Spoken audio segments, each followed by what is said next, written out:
Okay, gentlemen, I have 8:30. Here's everybody's in attendance. So I'm going to call the regular meeting of the January 5th, 2021 Hancock County Commissioners meeting to order. I would like to take this moment to express our extreme welcome this morning to our newly elected Commissioner, Paul Parity. Paul, welcome. Thank you very much. I look forward to working with you folks. Okay, our first order of business this morning is to elect a chairman for the 2021 calendar year. I'll open up the floor now for nominations. I'd like to nominate Commissioner Clark. Commissioner Clark's nomination is in order. Is there any other nominations? Hearing none, nominations will cease. All those in favor of nominating William Clark as the chairman for 2021 signify by saying aye. Aye. Aye. And I will as well. Let's hope this unanimity follows us through with the rest of the year. Thank you for your confidence and your support. I would now like to go to the the agenda, and ask if there is any. I'm going to move to approve the agenda as the amended agenda as presented. I'll second that. Motion made and second to approve the agenda as we have in front of us. All those in favor, Commissioner Wambacher, Yes. Commissioner Parity? Yes. I am motion carries. Following our agenda then, we'll go now to public comment. Is there anybody out there this morning who would like to make a public comment?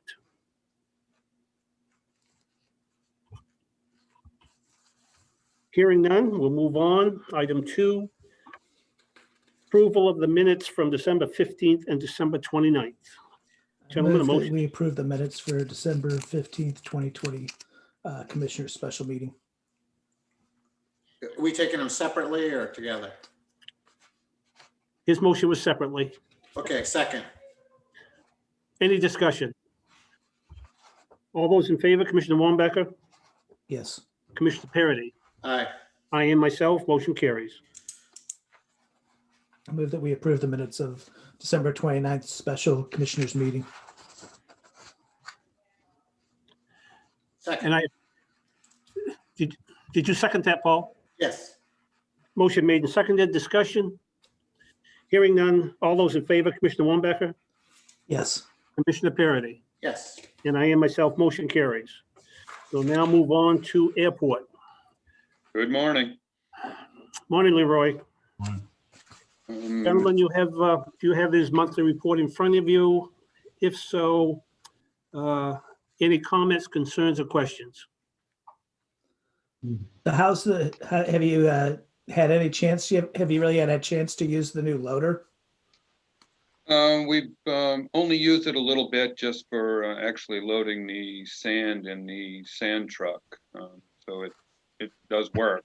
So they did hook the pusher up to it. It will work for that, which was our intent. So, So at this point, any concerns or anything to be? not with the loader. Quite frankly, we're still having a little issues after this weekend's event with that case loader still. So Richard's making some phone calls today to see if we can find maybe somebody other than Beauregard's up in Bangor to talk to about that unit. See if somebody has a better idea why it continues to have the same issues. Stop throwing money at it and fix it once and for all. Yeah, we plowed Saturday most of the day. I think Richard and I was here almost 12 hours Saturday. So airport's looking pretty good actually for that. We've done as far as, is there anything else on the report that you want me to go over? I have done some updates with that payments from Silver. I've made a bunch of emails. I called them yesterday, and lo and behold, guess what? Nobody answered the phone. I left messages, so I'm still working on it. I'll keep looking at avenues. We may end up with legal ramifications to get our funds out of them.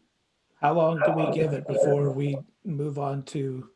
I think the we're legal getting, side? I think we're getting, you know, we need to do something by the February meeting, I think that's my take. This has gone on long enough, and I'll try to contact the CEO in the next few days, see if he answers the phone. I did get a little bit of comments from one of the persons that we had in the past. As soon as that person said, well, I'm going to go check with so-and-so on it, and then she went dark also. So I think when she went and checked, there was something behind the scenes going on. Gotcha. I'm working on it. Leroy, commissioners, if I could, I think we're there. Yeah. I think we should reach out to legal. Leroy and I talked briefly about, there was a suggestion of putting a lien on a piece of equipment. See if that's an option, maybe a couple hours or maybe even an hour talking to the lawyer, bring a legal in and see what their recommendation is, possibly draft a letter just to make it look even, more official. Yeah. Thoughts? So would a motion to, are you suggesting that we take action on authorizing researching legal? Yeah, before the 5th. I think by the time the 5th comes around, I think we might be a little late or it's a little late. I think we should do something now. Okay, so I'm going to move to accept and file airport manager's report as presented and authorize the county administrator and the airport manager to research collections of silver with legal advice. Does that sound like Yep. actionable? Leroy? Yeah, it works for me. I think we need to. It's, the last time we discussed this, you said, well, we'll give them till the end of December because that was the trend of the previous year, and Yeah. We're getting nothing. Okay, we have a motion on the floor. It's really a dual motion. First of all, to accept the manager's report. And this is something that Paul and I have discussed, and he would like to take formal action on reports that are submitted to us so that they become part of the official record. And the other part of that is to seek legal advice on collections for the outstanding silver thing. Do I hear a second to that motion? Second the motion. Any further discussion on the motion? I'd just like to add that one of the reasons I like to accept and file a report such as this, a written report, is that, it acknowledges that the commissioners have read it and we've dealt with it. Any further comment? Hearing none, all those in favor of the motion, Commissioner Wambacher, Yes. Commissioner Parity? Yes. I am myself, motion carries. Leroy, it's not on the report, but sometime in the near future, I'd like to have a discussion with you and the sheriff about the law enforcement coverage down there and the flights and how that's being affected. I'm hearing some scuttle on the side, but I think the other commissioners should hear some of that and understand that there's a potential issue there. So let's not discuss it today, but let's be prepared at some later meeting to put that on the agenda and make that an agenda item, okay? Yeah, that's easy. I'm just starting to gather up schedule stuff. As a matter of fact, they confirmed their schedule to me yesterday, what it's going to look like. So I have Very good. Get together with the sheriff and be prepared, and we'll discuss that at a later meeting. Yep, we'll do it. Anything They else? started gentlemen? to work on the temporary restroom. They have started working on the temporary restroom. The schedule says it will be done this week. We're wondering if that's really going to be the case, but it will be done. If it's not done this week, it'll be done the first part of next week, and then they'll start on the real restrooms after that. So finally, that little project is starting to move forward. Sounds good. Yeah. The only other thing I have is is B for the archaeological agreement with Jacobs. I'm going to move to authorize the chair to sign the Phase 1 archaeological assessment contract with Jacobs not to exceed the sum of $82.49 as presented. Seconded. I This don't- Yeah, I don't know enough about this, but I'm going to approve of the motion, but it just, to me, it's a little irritating that we want to cut a tree. We have to go down and dig up the shore to see if there's any artifacts. Honest to God, this is bureaucracy at its finest. I have to agree, we was right near the end of this whole, this whole thing. And then I think it was a state agency said they wanted to see if there was any archaeological items in that area. Well, they should have sent their staff down to dig up. I My mean, gosh. It's not our responsibility. This is just, to Crazy. me, it's really ridiculous, but we have no choice. Paul's motion is in order. It's been seconded. Any further discussion on the motion? Hearing none, all those in favor, Commissioner Wambacher, Yes. Commissioner Parity, Yes. I am myself, motion carries. Leroy, anything else from the airport? That's it for me. Great, thank you very much. Thank you. Unorganized territory. Is Millard on this morning? Yeah. I don't think we see him, do we? No. Okay, we did not get a report from UT, so there's nothing to discuss there. We do have a contract to renew with Small Animal Clinic for stray dogs in the UT. I move that we approve the small animal clinic for 2020. 2021. Yeah, 21 contract. As presented, right? As presented. Yep, as Yep. presented. Yep. Do I hear a second? Second. Any further comment, gentlemen? Hearing none, all in favor of the motion, Commissioner Wambacher, Yes. Commissioner Faraday, Yes. I am myself, motion carries. Probate.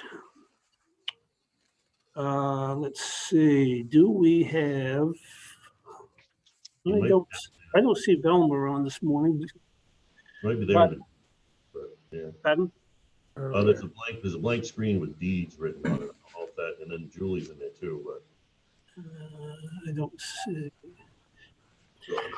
All right, in any event, Rebecca, bring us up to speed on this request by Velma.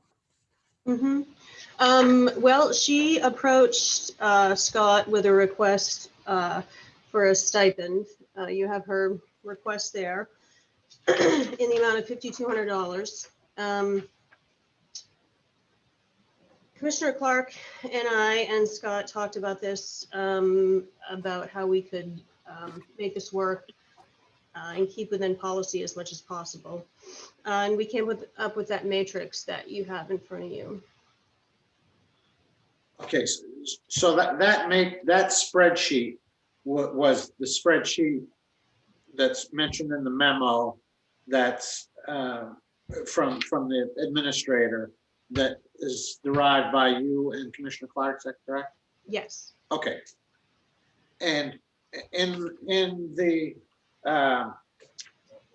meeting notes, I think that's what it's titled. Scott, when you say recommend, you're recommending the results of that spreadsheet, not the results of the memo from. Spreadsheet, yes, which I think is, was 1,003 something. Yeah. In front of me, but yeah, 1,300 or something, or.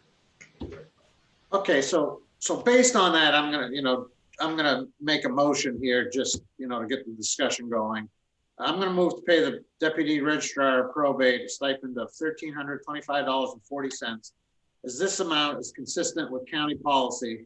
And further, thank Ms. Jordan for her work in keeping the office operational. Second. And I made that motion because as I read, I'm very new, so please correct me if I'm wrong, but that seems consistent with the policy that I was able to research. Is that? That's correct. And that was the basis for that recommendation, is that Rebecca and I sat down and said, what policies do we have in place that we could use to assist Velma in getting additional wages for her additional work? This works because we don't have to set a precedent. We don't have to operate outside our policies. And I think it's fair. And so that's the reason behind this. And realistically, if we did anything differently, we'd have to set aside the policy. That was the first goal, was to try to avoid that.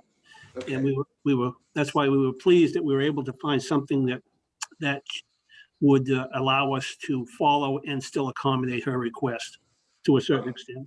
Okay, I didn't mean to be so wordy, but I just wanted to make sure that my understanding was correct. It's important for us, Paul, to know that you understand what we're doing, because some of this stuff is we've been doing it for years, and so we're taking for granted everybody knows, so don't be afraid to speak up. We have a motion made and seconded on the floor. Any further discussion? Hearing none, all in favor of the motion, Commissioner Wambacher, Yes. Commissioner Parity, Yes. and I am myself, motion carries. Thank you. RCC, good morning, Bob.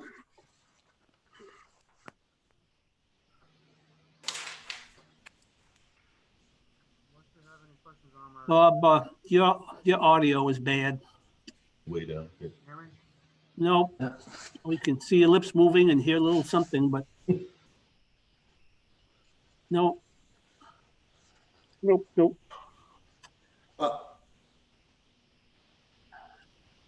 Totally lost you now, Bob. Well, we have the report that was emailed to us. I would just move to accept and file that report, and then we'll move on to the second item. And then if there's anything to add, maybe if Bob could raise his hand. Oh, I lost Bob altogether. He may be logging off and signing on again. Oh, okay. Do I have a second to accepting and filing? I'll second that. Yep. Let's deal with that motion now. Any further discussion on that? Hearing none, all those in favor of the motion, Commissioner Wambacher, Yes. Commissioner Parity, Yes. and I am myself, motion to file is approved. The other issue we have with RCC has to do with our contract with the city of Ellsworth. Gentlemen, we received originally a document that was entitled Agreement Modification. And I asked Bob to change that so that the title was clear that this was a contract with the city of Ellsworth. Did you get the revised, or do you still have the agreement modification? The revised. You have the revised. Paul? Revised. It came. Good. That's the last one that came in the email, right? Right. And it should say between Hancock County and the city of Ellsworth? Yes. Yep, okay. Gentlemen, that's the document that we're discussing this morning. Can I ask, do we know has the dollar amount changed on it at all?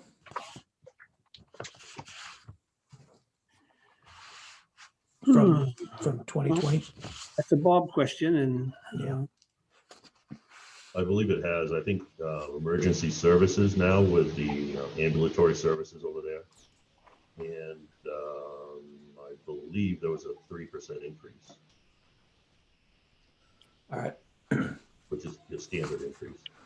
Well, I move that we accept the contract as presented for the Regional Communications Center contract with the city of Ellsworth for the total amount of $31,562.76 for 2021. Second.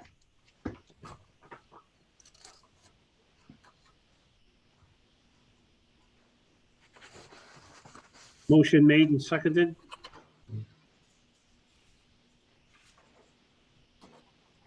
Any further discussion? I really wish before we approve this that, can you just buzz his office, Rebecca, just see if Bob's sitting at his desk, if he has any further comment before we approve the motion?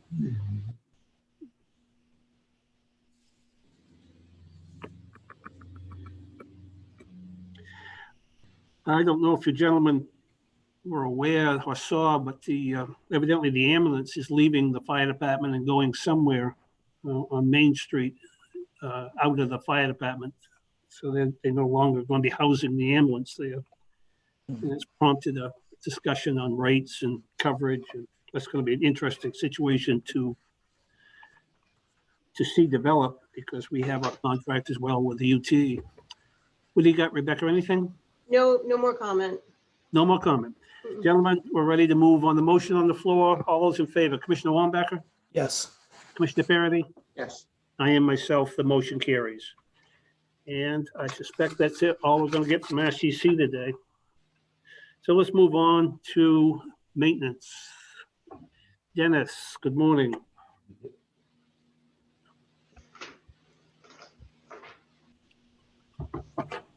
Good morning.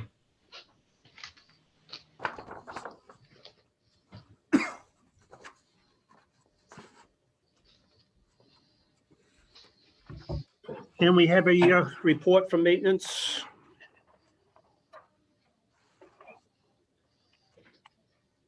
Yeah, Director Walls submitted via email, I guess, a report here, and I'm just going to move to accept and file the Director's monthly report as presented. Seconded.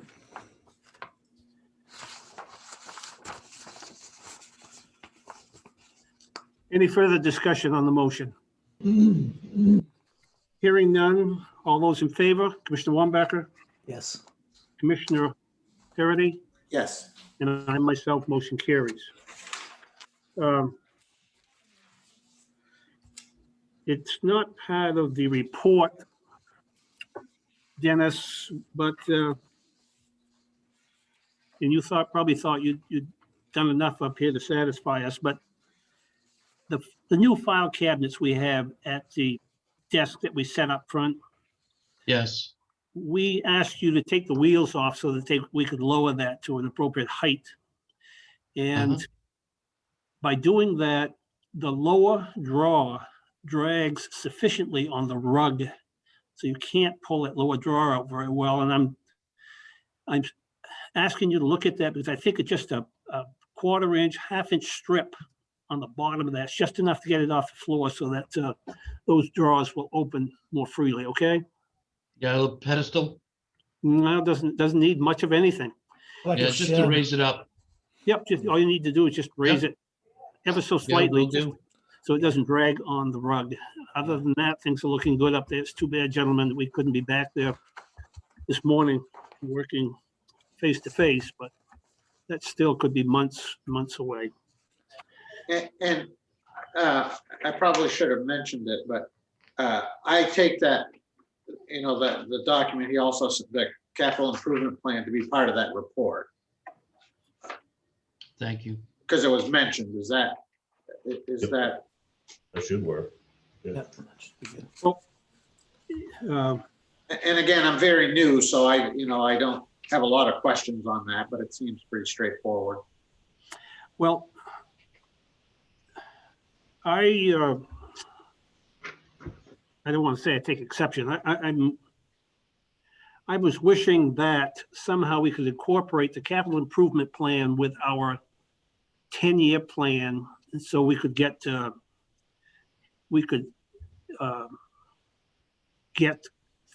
projected figures for these projects. So I was hoping that at some point that we could have this revised so that it mirrored the 10-year plan and that these projects here had some kind of a projected cost on it. So I would like to see this not included this morning, Paul, that Dennis bring this back to us with cost estimates and combine that with our 10-year maintenance plan. Okay, so The only thing I was going to say is, I think it's fine for Dennis to do that, but I don't want to put Dennis over the barrel on, the way we've kind of had our issues with trying to get estimates on things. And then we kind of looked to Dennis like, why wasn't the estimate so good? Well, let's just keep in mind as a general note that whatever he's going to present us here with estimates are going to be pretty darn loose. And that's my only point. I don't want Dennis to feel like we're putting him behind the barrel and he has to spend all of his free time trying to get this to the, something super close. estimates probably was a bad word. I think his projected cost, he Yeah. has given us a 10-year plan with projected cost. That's really all I'm looking Yeah. for. Okay, that's fine. Is costing, his projections. So we have some ballpark idea on what his capital improvement plan could be costing us. Sure. So Paul, if it's okay with you, I'm not going to include that as filed. Dennis, we're going to ask Dennis to just amend that, bring it back to us with some projections and combine that with his 10-year plan. Okay? How about I leave my motion as it stands because it didn't include that, and I'll make a subsequent motion just as you read. Okay, That the facilities director, well, we'll see the outcome of this one, but then, well, I'll add it to this motion. How's that? That we request the facilities director to come up with preliminary cost estimates and incorporate cost estimates for his capital improvement program as submitted and update the 10-year plan. Is that accordingly? Is that fair? Yes, I think that meets the intent of what I'd like to do. Dennis, you understand too, John's comments. We're not asking you for hard, fast numbers. No, I do. I understand. Yep, it's simply that projection you've always made when you give us that 10-year plan. Yeah, and these items are taken directly from that same plan, so it'll be easy to do. Good, that's what I was looking for. Thank you very much. We have a motion on the floor to accept the first item as presented, the first report as presented, the second one with a modification by the maintenance director. Any further comment? I'll second the motion. Anything further? Hearing none, all those in favor of the motion, Commissioner Wambacher, Yes. Commissioner Parity, Yes. and I am myself. Moving on to item 2. Dennis, you're asking us to consider an RFP to replace the membrane on the roof. Is that correct? Yes, on the sheriff's office roof. What's the last time the roof was replaced? 1986. I was just out of high school. All right. Yeah. It's, A young pup. recent weather events have made it clear that roof has failed, and visits by contractors have verified it. And what's the downside of not doing that right now, Dennis?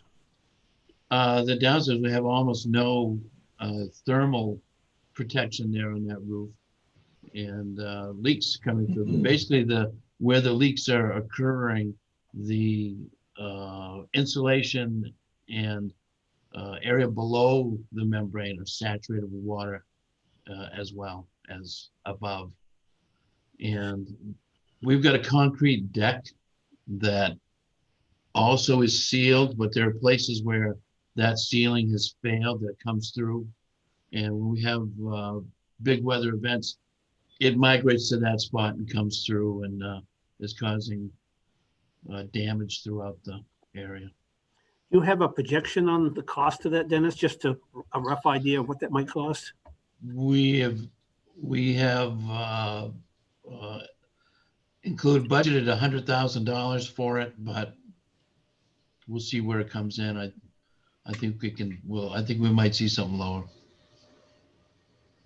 Now, comparing this to other priorities and whatnot, because you and I have talked about this a few times, and that's the front steps. Those are, Yes. at some point, the sheriff is going to have a ladder to get up there because those steps are going to fail. Right. And I'm just wondering if, is this a higher priority than the front steps? It is in the sense that it's something we can do immediately. The front steps right now, I don't think it's feasible to think that within the next few weeks we could hammer those up and pour new ones in place or whatever, however we decide to go with that. I do have a plan in the next, I don't know if it's a special meeting, but by February to present a proposal to get that project underway. So we can repair the roof anytime this winter? That's a winter job? Yeah, I spoke with a number of contractors, all said that was possible and at little or no increase in cost. That's the way they do business these days. Yep. Okay, gentlemen, Do you have any other projects you would like to see prioritized ahead of this roof membrane replacement? That I would think of. If that be the case, a motion's in order to allow the maintenance director to secure an RFP and bring that back for our approval for issuing. So I had sort of prepared a motion. I took, you had prepared an RFP. So I'm ready Yes. to move to approve and issue the RFP for the sheriff's office roof project as presented, because there was an RFP in the documents. I don't know if it needs to be altered. We could alter it if need be, but from my limited knowledge, I found it in order. Yeah, I misspoke. I did not see that he had already done that. So we do have a draft RFP to approve.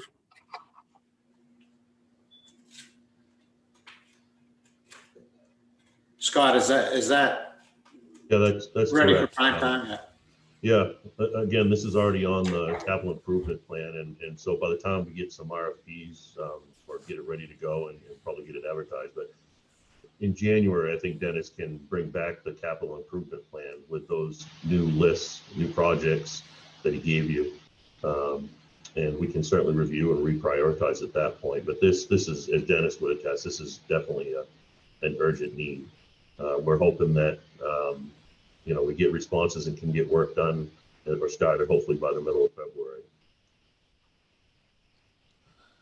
Well, I don't see anybody here this morning more prepared than Dennis is to provide an adequate RFP.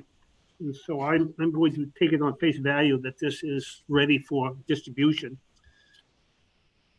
So your motion, I guess, would be to allow the airport manager to solicit bids. Not the airport manager. Yeah. Yeah, right. I'm just trying to save Dennis some work. Yeah, That Dennis, the sorry. maintenance director be authorized to issue this RFP and seek bids for this work. I'll second the motion. Okay, my motion is to permit the airport manager to issue this RFP and solicit bids for this work as presented. It's been made and seconded. Any further discussion? Paul? Yeah, I had made a motion. Your motion speaks of the airport manager, so. Did I do that again? Yeah, but Oh, how about, How about you make the motion? yeah, I had made it. I thought it was second. I think, yeah. It's moved, it reads, move to approve and issue the RFP for the sheriff's office roof project as presented. And that's your second, that's what you seconded, John? Yes. Okay. Is Chair, there any, yes, Scott? just so that you know that Dennis had sent that up to me and I kind of cleaned it up for him so that it would look, I don't rely on Dennis to do clerical type of things. So I have reviewed it and we kind of we did work together to produce this. So it should be pretty comprehensive. Dennis did a great job getting all the fine details in it. So it's been reviewed. Yes. Dennis, you think that January 29th is an okay deadline for getting submissions? Based on my contact with local contractors, yes. Okay. Any further discussion on the motion? Hearing none, all in favor, Commissioner Wambacher, Yes. Commissioner Parity, Yes. and I am myself. Thank you. Dennis, anything further for maintenance? No, that's it. Thank you. I'll get that revised 5-year plan off to you ASAP. Okay, thank you. I want to Sure. drop back, gentlemen, I want to drop back just a minute to unorganized territory. Millard has joined us just to see if there was anything that Millard wanted to. Good morning, Millard. Good morning. We're sorry we missed you.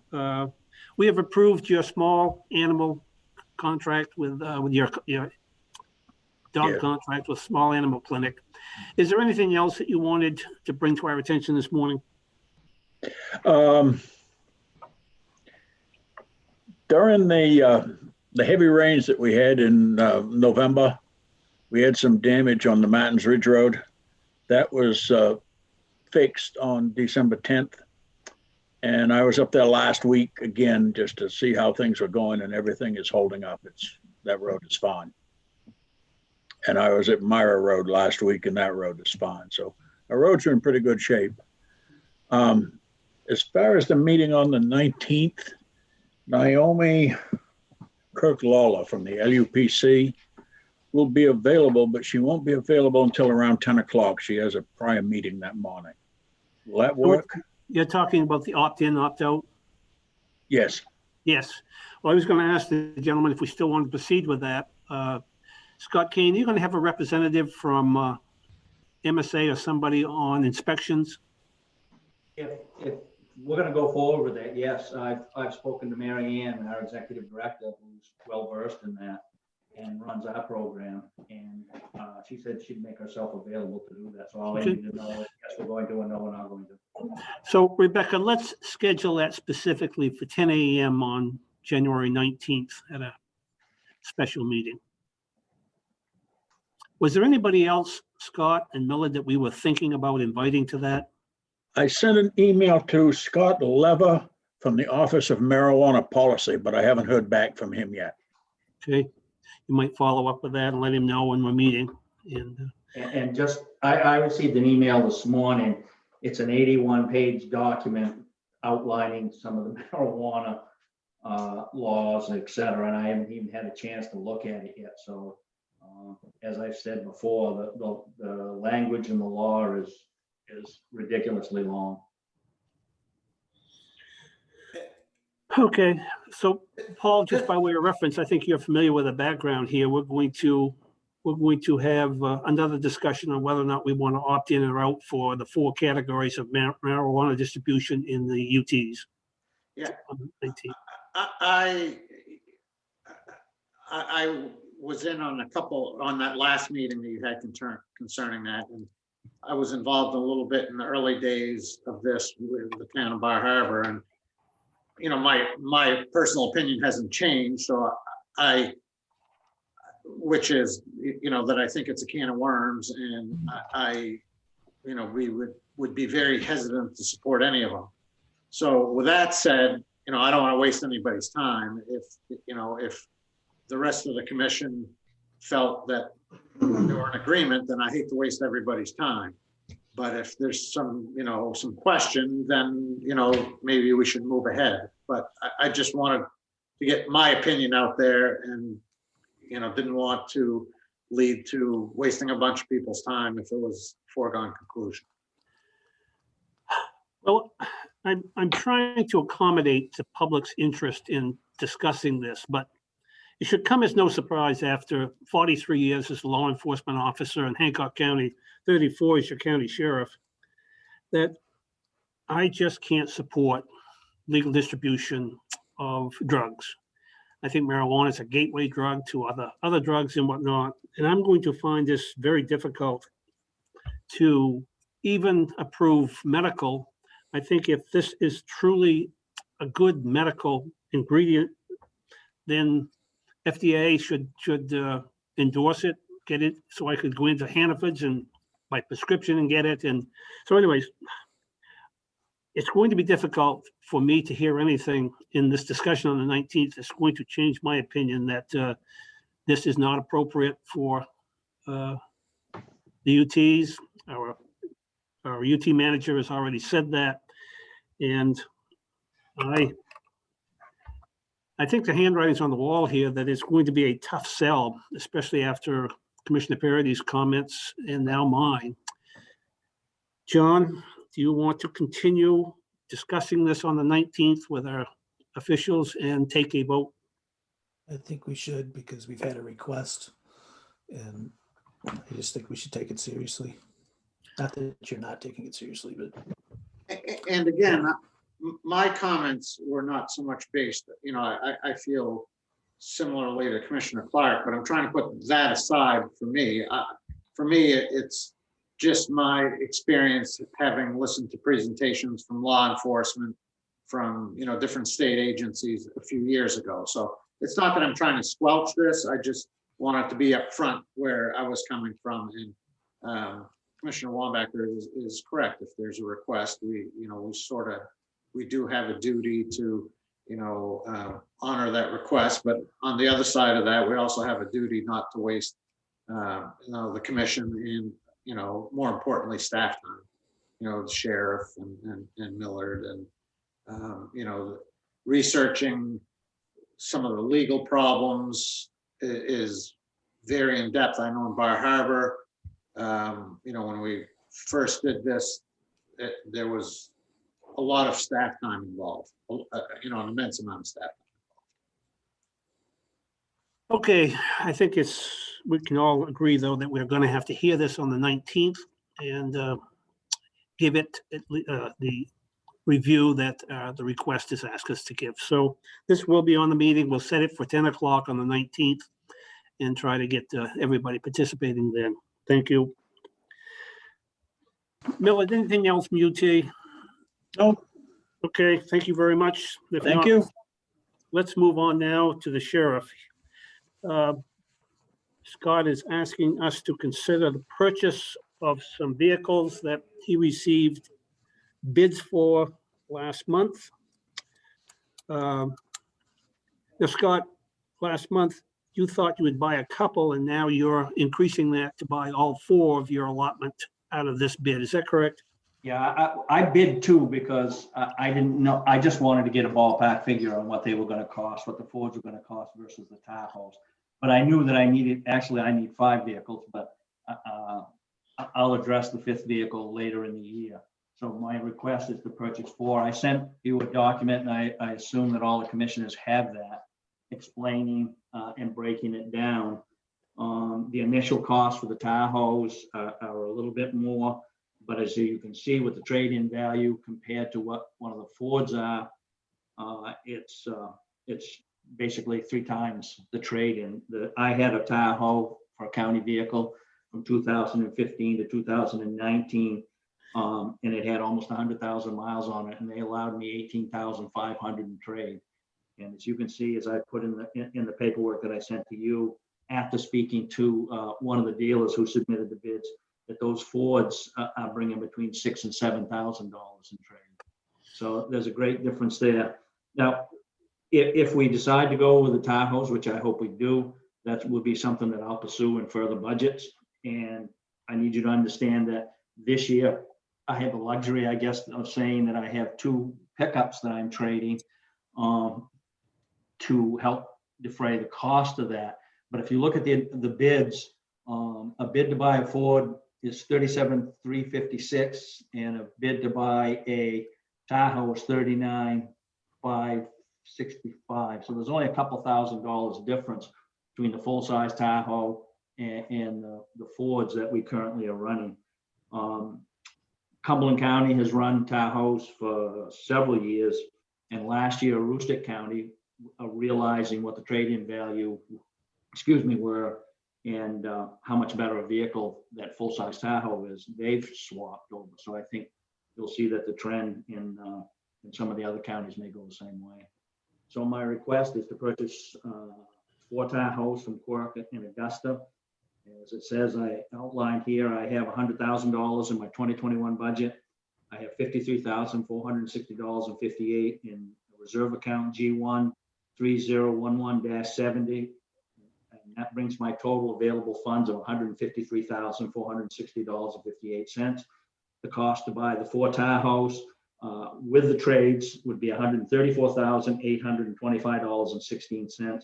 The remaining money in there we would use to help to outfit them, because nothing in the Fords is going to transfer into the Chevrolets, and we're going to need to buy new light bars. The light bars we were going to have to buy anyways, because they've been on 3 vehicles and they're really on the edge of their life. So that's my request, to purchase 4 Tahoes from Quirk and Augusta for $134,825.16.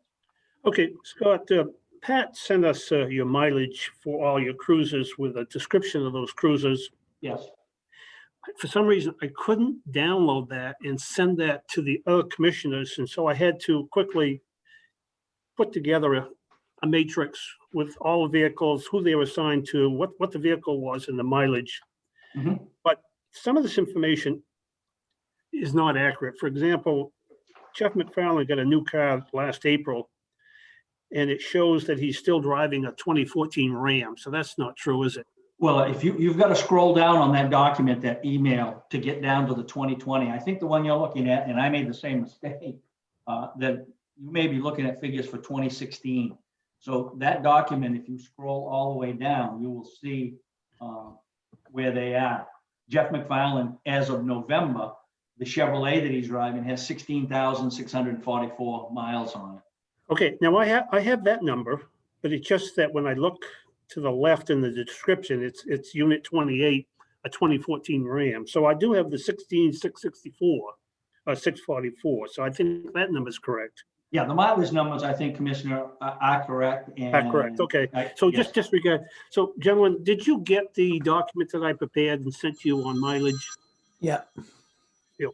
Okay, so disregard perhaps the years, because I mean, there's like 7 or 8, 17, and I'm sure we didn't buy that many in 17, but hopefully the mileage numbers are correct. Now, Scott, you're buying 4 and you're only trading 2. And when I asked you about that up through an email, you said you wanted to put some in for spares. But your I spares, have 2, Commissioner. Oh, I'm sorry. yeah, go ahead. I have 2, the 2011 Caprices. If you look in this year's budget, we budgeted $3,000 worth of revenue. So what we're going to do is sell those 2 vehicles, and that will go into revenue for the 2021 budget. So I will be removing 4 vehicles from the fleet and putting 4 back in, and that will give me the spares that I need, because we assign 2 deputies spares. We assign one to Lieutenant Thornton, as he's on call every 4th weekend, and he works a lot of details as well.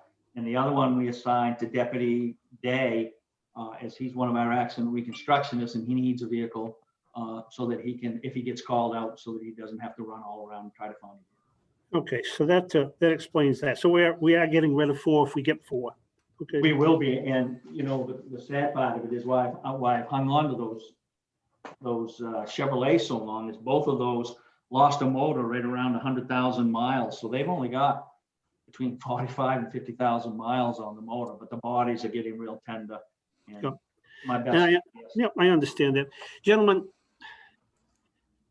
I try as often as I can personally to purchase locally. I like to support our local businesses, and as I looked at this, I understand and I agree and appreciate that Scott he does need 5 vehicles, and that he needs 4 of them today. And I'd like to, gentlemen, I'd like you just to stop and think for a minute if we could give a little consideration to our local businesses and approve the sheriff to purchase 2 vehicles from Quirk, 2 Tahoes from Quirk, trading in the Ram pickups for that agreed upon price, and then purchasing 2 more from Darling's straight out with no trade-in. And that arrangement would cost us an additional $4,792. We're going to pay roughly $4,800 more for staying local. But I really like to support our local people and let them know that when it's reasonable, we'll try to accommodate that. What's your comments? What's about that? May I comment on that, Commissioner? Yes. I wholeheartedly subscribe to that thinking, that we take care of our own first.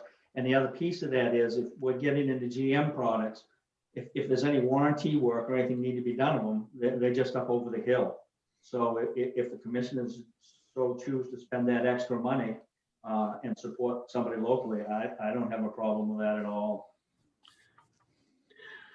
My only comment is, I wholeheartedly agree with all the comments, but we have to make sure, my guess is, I haven't been completely through the policy manual, but I would want to make sure that that's consistent with our purchasing policy.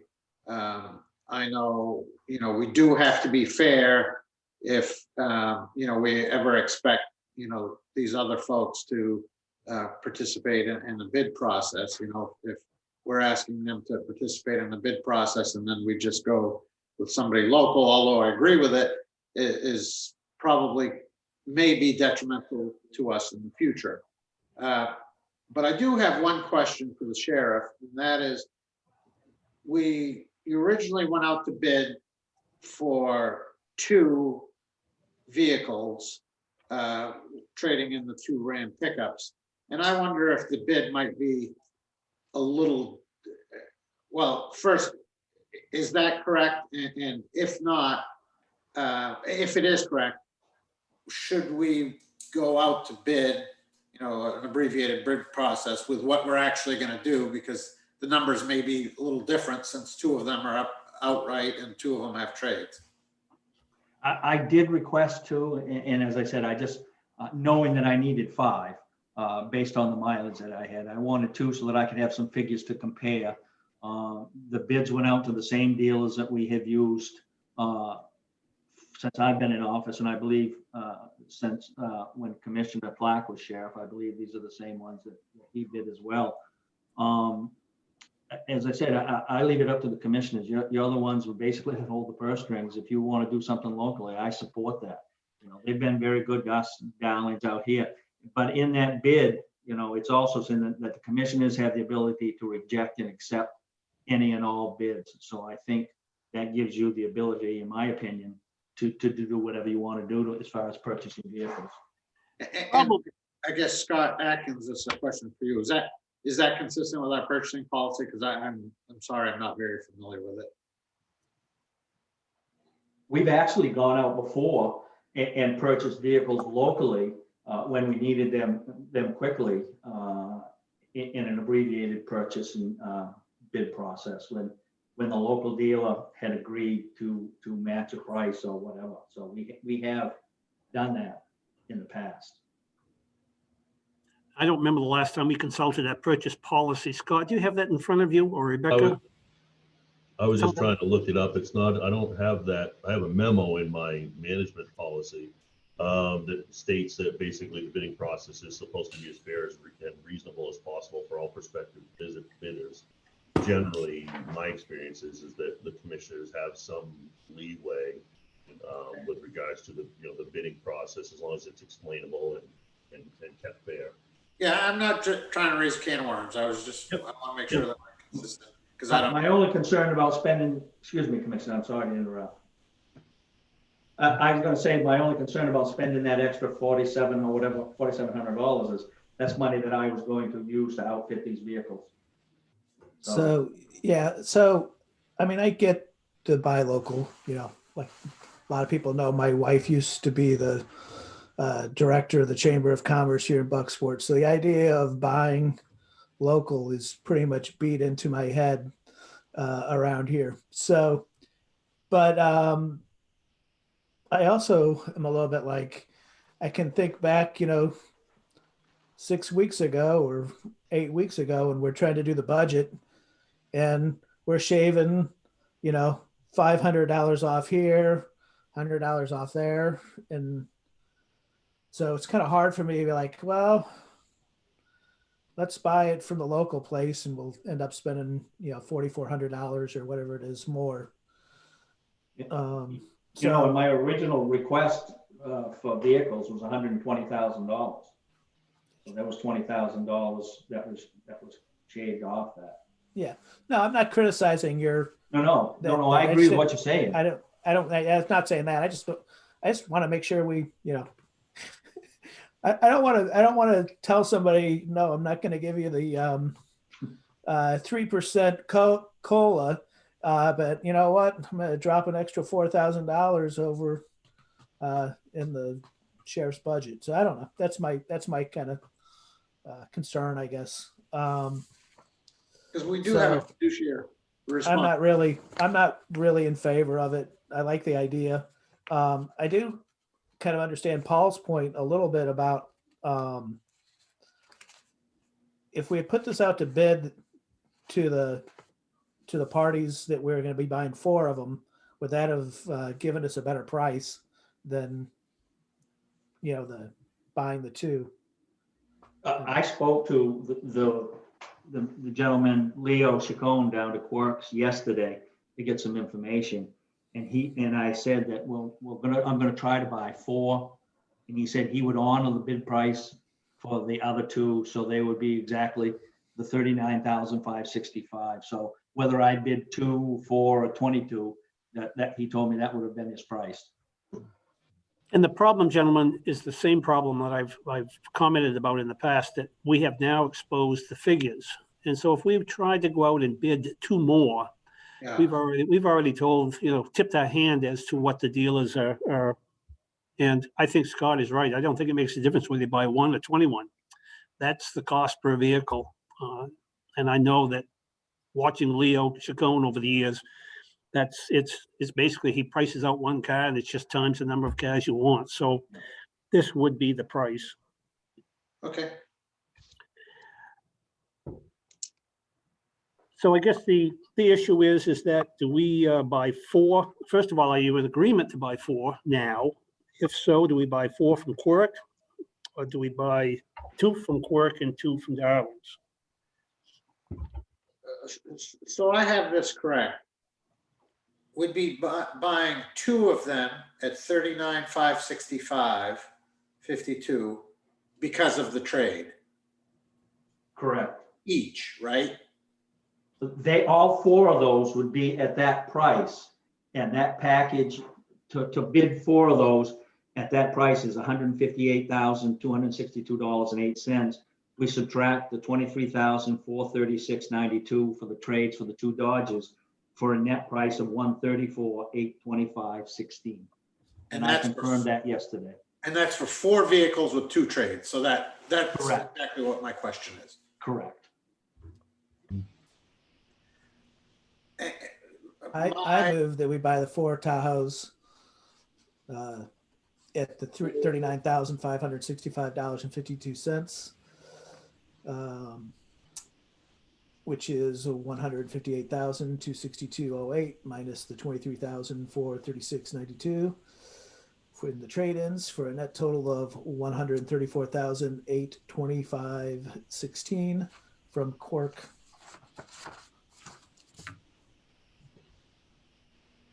Second. That was a motion, right?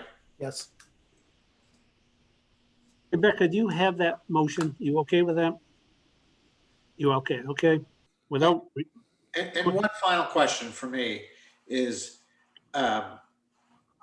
whether we did 2 now or 2 in 6 months is still in the same budget year, right? that's Yes, correct. but the problem you run, if you get too far into the calendar year, they shut down production. Yeah, So when I talked to Leo yesterday, he has 1 coming now that meet the specs that we bid. And he said the others would be 6 to 8 weeks. And any of you that have ever ordered a vehicle yourself, 6 to 8 weeks is usually 10 to 12 weeks. Yeah. So we're looking at the availability of 1 fairly soon, according to him. And the other 3 would probably be the end of February, first part of March. yes. Yep. So my point is they would be, all of them need to be done this year. We're just doing them all at once. So Right, and I'm gonna try to find money, to get that 5th one down the road. We have money that needs to be transferred. We don't know what that dollar figure is yet from the town contracts into that reserve account. So that's my goal, Commissioner. And Paul, the other issue, I think, and I look to Scott Adkins when I make this comment, is that our cash flow is better today than it would be in July 1st. Correct, Scott? Yes. Yep. So, I mean, we're in better shape now to spend 134 than we would be spend half of that in after July. So the motion on the floor is to buy 4 from Quirk at $134,000 odd dollars. Any other further comment? Hearing none, all those in favor of the motion, Commissioner Wambacher, Yes. Commissioner Parity. And based upon my comment for dealing locally, I'm going to oppose that. Not that I don't want the sheriff to have 4, but I really wish that we could have somehow accommodated our local dealers. So the motion carries 2-1 in opposition. Scott, you're authorized and to issue a purchase order for those 4. I'll make that phone call today. And I just have one other comment on here that came up in discussion about the airport. I would request that we have that meeting sooner than later because we're in January and when that, I don't know when that summer schedule is coming on, but I think the sooner we get ahead of that, so. Well, I left that up to you and Leroy whenever you could come back to us with that discussion. So work with Leroy, figure out when you can come back and we'd entertain your comments, okay? Okay, thank you, commissioners. Anything further with regards to the sheriff's department? Hearing none? None? No, hearing none, then let's move on to the treasurer's business.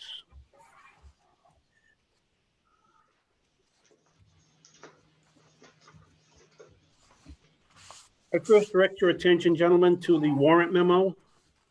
Approval for the December warrants.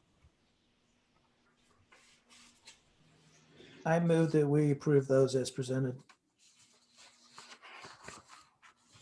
Second, and again, I need an education here. I'm sorry to slow things down, but these warrant memos are, I'm not, if somebody, I see the memo, it said December warrants and then they're listed, but I don't see the individual warrants. Is that, I see what John is holding up. Is that what you're calling the warrant? Yeah. We come in, two out of three of the commissioners come in ahead of time, Paul. Okay, so that makes sense why I don't have it.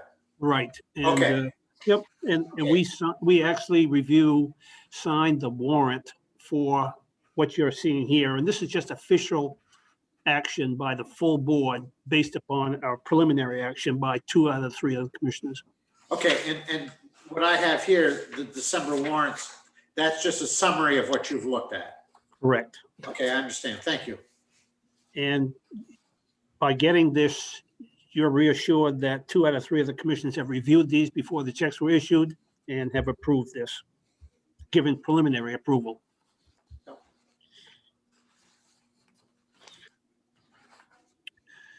Any further? Have we got a motion on the floor, Rebecca? Yep, we do. Okay. Yes, that's right. Paul seconded it. Any further discussion on the warrant memo? Hearing none. All those in favor, Commissioner Wambacher, Yes. Commissioner Parady, Yes. and I am myself, the motion carries. You have in front of you some financial reports. I draw your attention first one to our accounts receivable.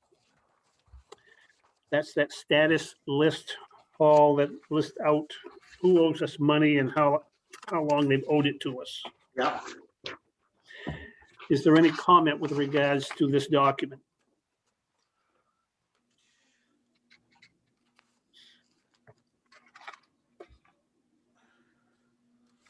Just an update. The 2 FAA items up there that are like, what, about 400 some odd thousand together. The money came in today. Oh, Yeah, quick turnaround on the FAA. DOT, just for Paul's information, the DOT ones that you see listed there with AIP projects, they don't pay out until the project is completed. The FAA will pay out as we submit invoices, so. okay, so basically it looks like all these, anything that's 90 days plus, well, 120 days fall under that category you just mentioned. Most of it falls under the MDOT. There are a few smaller matters that we're addressing, but yeah. Yeah. What's the, I know we've probably talked about it before, but the biplanes, do we know what's happening with that? Biplane rides over Atlanta? I believe, I'll have to check with Leroy, but I think what that is that's part of the agreement with the sale. The gentleman passed away and they're turning Okay. over. Yeah.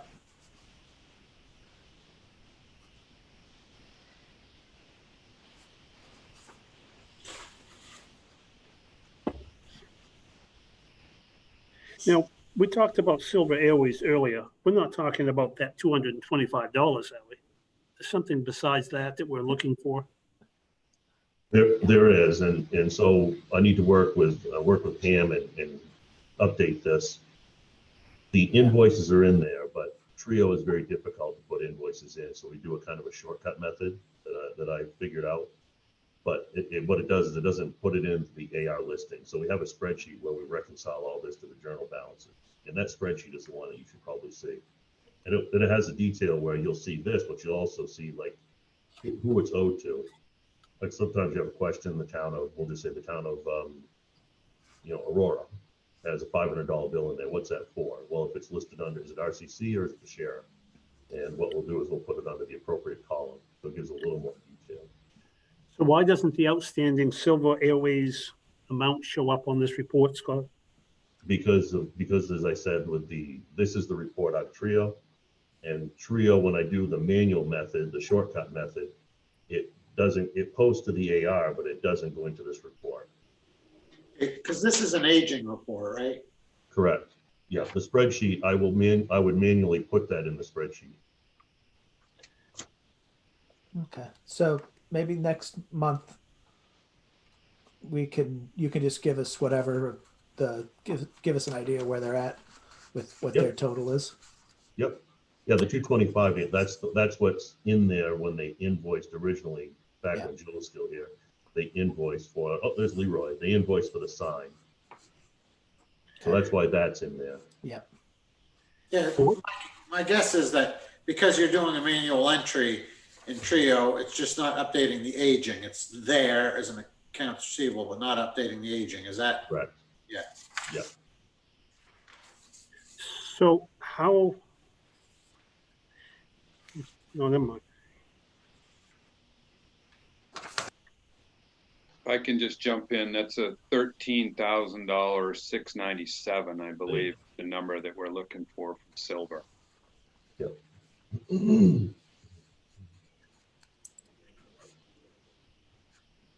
So what does it take? How much extra work, Scott, would it take to get all those into this report monthly for us to review? Are you saying you would, a lot of work? A lot of work? Yeah. Well, what's the value of this report if it's incomplete? I mean, it does tell us on what it tells us. It tells us, but it doesn't tell. I mean, that's significant when it looks like Silver's is only owes us $225, and in fact they owe us over $13,000. So. Right, which is why I pointed out that the spreadsheet would be a better one to use rather than this report. The spreadsheet is developed off of this report. Well, you can do that. We can look at the spreadsheet version of it next time and see if it's something that's easy for us to discern. My guess is these are just canned reports out of Trio. Yes. And they're not very flexible. Correct. Well, I've often felt, at least to myself and whatnot, that we were devoting a lot of time to financial reports at a meeting. It was really non-productive.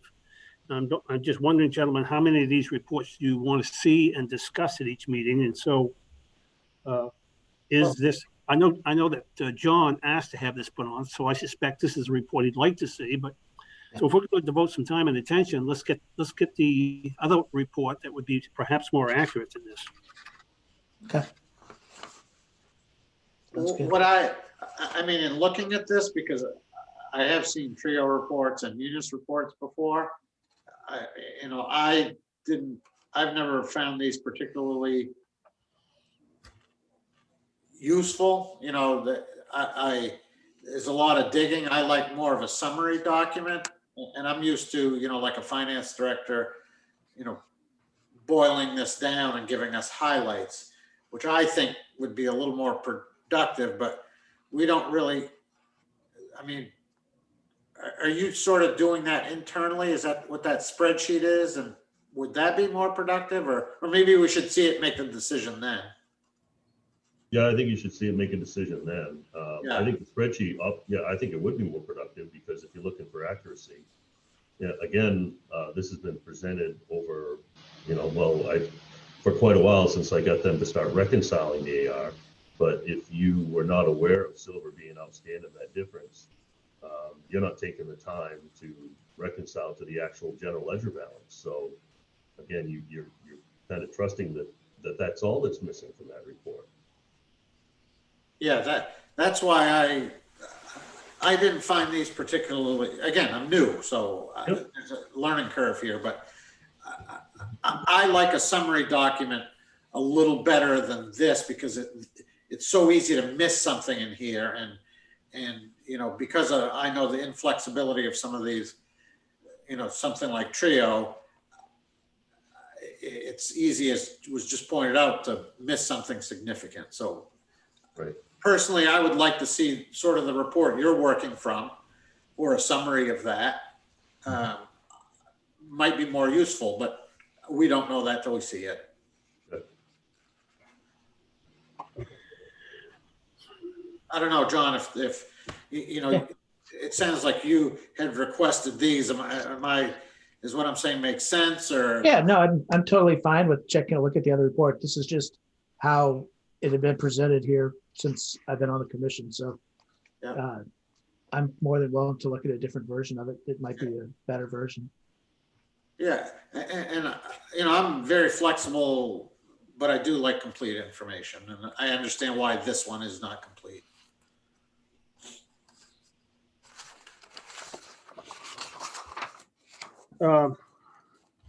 We've also been given the revenue and expense summary reports. And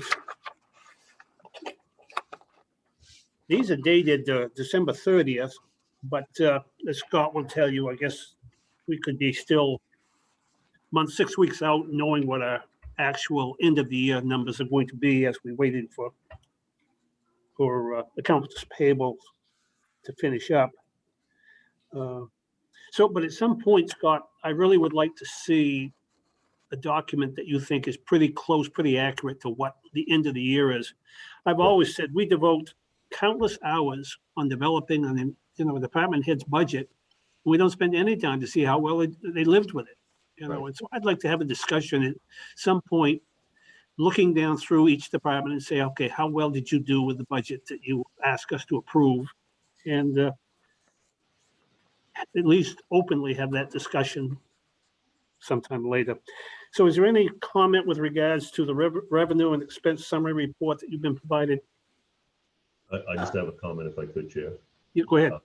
So in order to, if you want to achieve that, again, this is up to date as of right now, or as of the day that it was printed.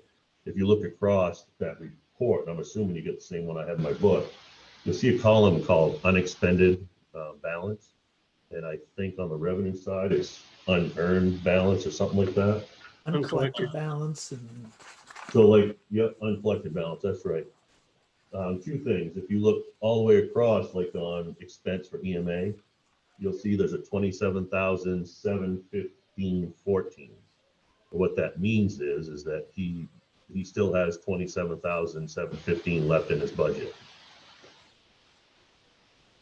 So that's what's called essentially surplus. If you see a negative number, it's a negative number. So if you go to the bottom of the report and take expenditures completely and you take revenues completely, if you take those two numbers and sum them up, net them out, you will find a surplus or a deficit. And just to, again, there are some adjustments to be made, but I did a quick review yesterday of some things with deeds revenue especially. And I can tell you, I knew we were going to be okay, but I was pleasantly surprised. We'll just say that. So I want things to flush out, but we survived COVID 2020, I think, okay, financially. So basically if I go to page 5 of that expense summary, for instance. Yep. And we have an unexpended balance of 765 there. Yeah, I forgot about that. What you got all the reports, all the funds together. So that's countywide. So you're not going to be able to do that. Yeah, my apologies. If you had Fund 1, just a quick lesson, Fund 1 is the budget. If you had just Fund 1 summary reports, what you have are all the funds together. If you had just Fund 1, you'd be able to do that. See, what I'm again, I think it's just what I'd like to do is, maybe send you, a finance director's memo that I'm used to, which basically is something that the finance director did here in Bar Harbor monthly based on these. Because what happens with documents like this, it's very easy to get lost in it when it's 5 pages. So I found that useful, but I was in a very different role. I'd just like to send it to Scott and the chair or the whole commission, just to see if that's a format that would be, because I can see that we could have like very lengthy discussion on some of these report and really not accomplish anything. And tell me if I'm off base, but I'll share what I'm used to, and then you can say that doesn't work for us or it does. Is that a fair way to proceed? Well, I mean, it goes without saying that the report, the revenue and expense summaries become more important for us to review later in the budget year.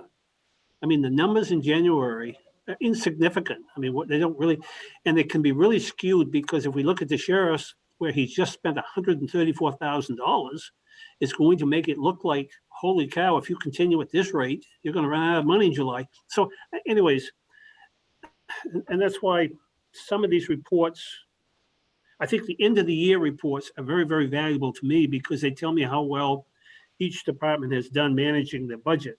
But you're right, Paul, we could devote a lot of useless time to talking about their status as of February 1st, when they've still got 11 months ahead of them to work on their budget. So, yeah.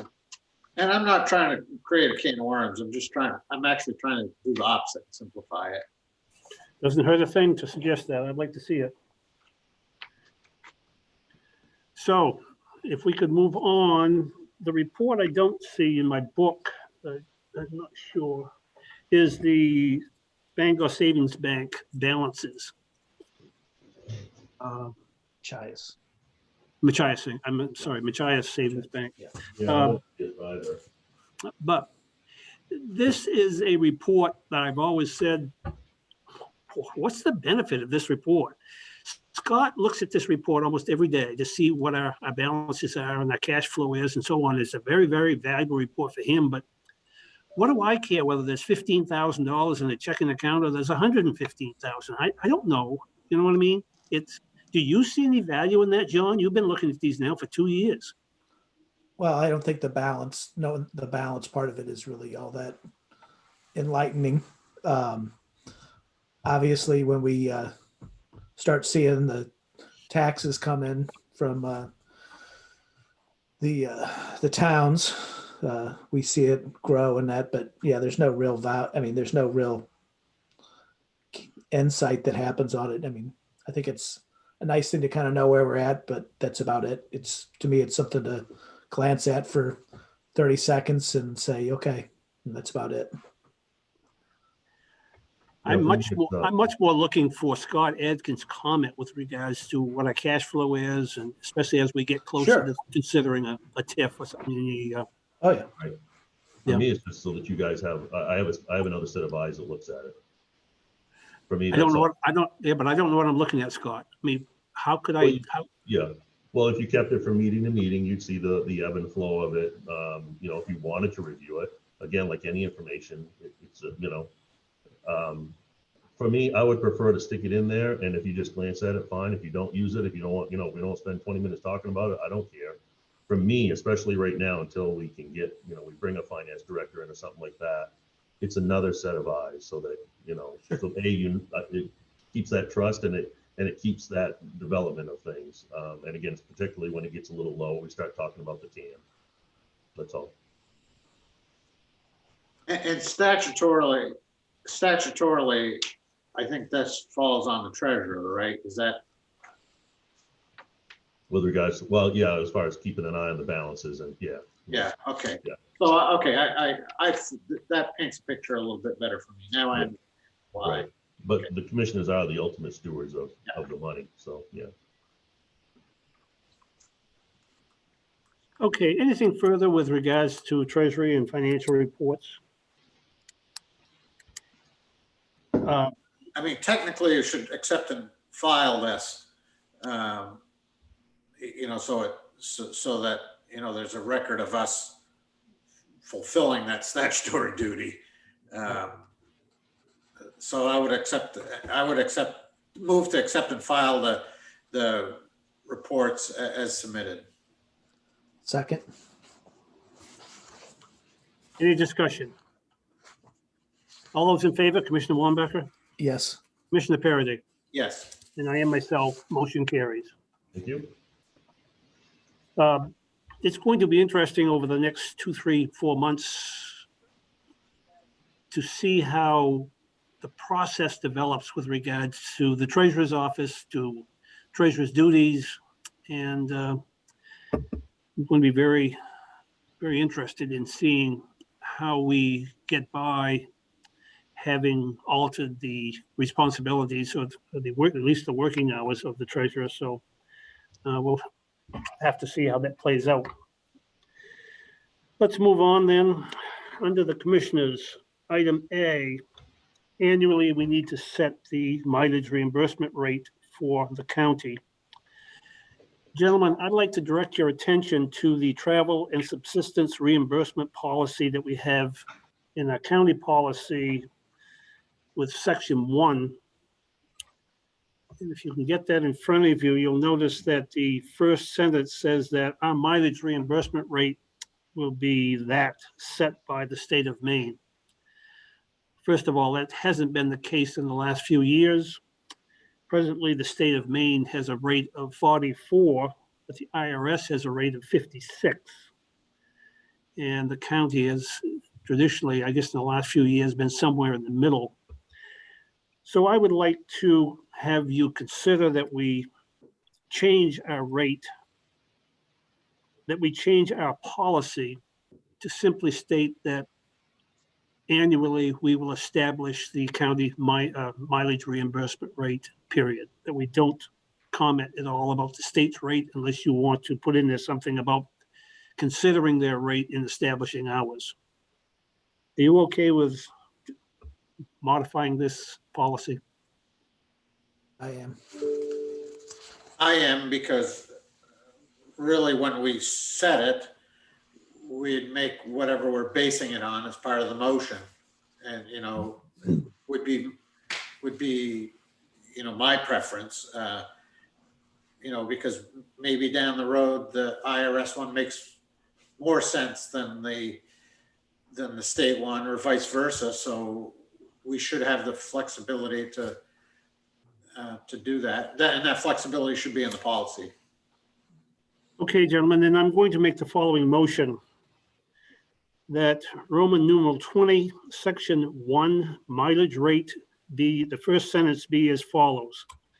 Employees who are properly authorized to use their personal vehicles in the performance of their duties will be reimbursed at the mileage rate as established annually by the commissioners. I'll second that. Discussion. Hearing none, all those in favor of the motion, Commissioner Wambacher, Yes. Commissioner Parity. Yes. I am myself, that policy is now in effect. So in keeping with that policy, we need to establish the mileage rate for 2021.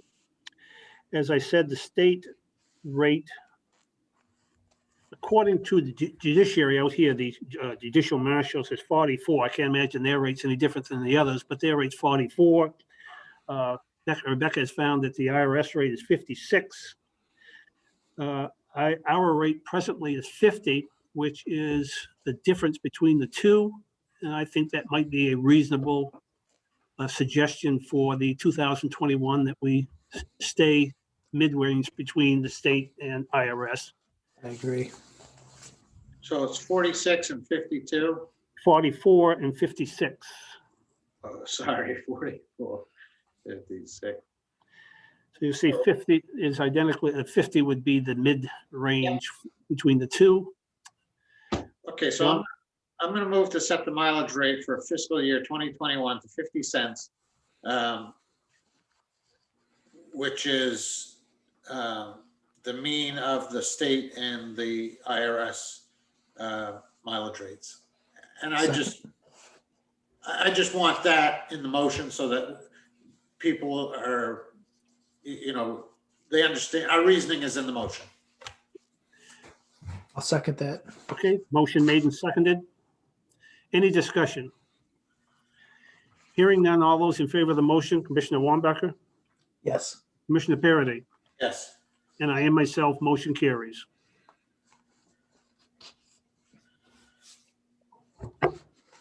Item B, authorization for the treasurer and deputy county commissioner to issue checks up to $1,000. So moved.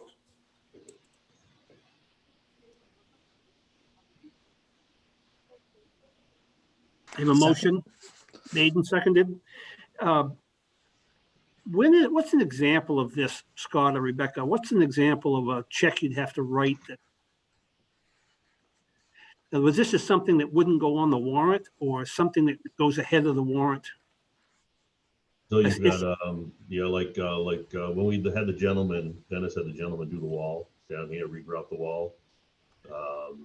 Needed to be paid a little more often than the warrant process. So when he has submitted a bill, he like to be paid, and occasionally we have a vendor that does that. And as long as it stays within the constraints of the originally agreed price and contract, what happens is they issue a check, and then it's put into the warrant afterwards for you to review and authorize. Is there an occasion when it's over the $1,000? Yeah. Well, like in his case, he might have worked, say, 3 weeks, couldn't get his invoice in time, in between warrants, got to have money.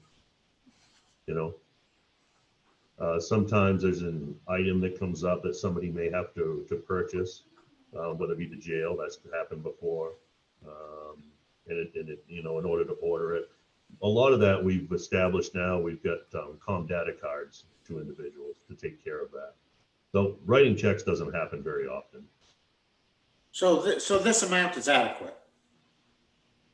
Yeah, I think so. Yeah. And is this authorization any different than what we've had previously? No, so when I answered Commissioner Parity's question, I'm not aware that there's any issues with the process. So it seems to work.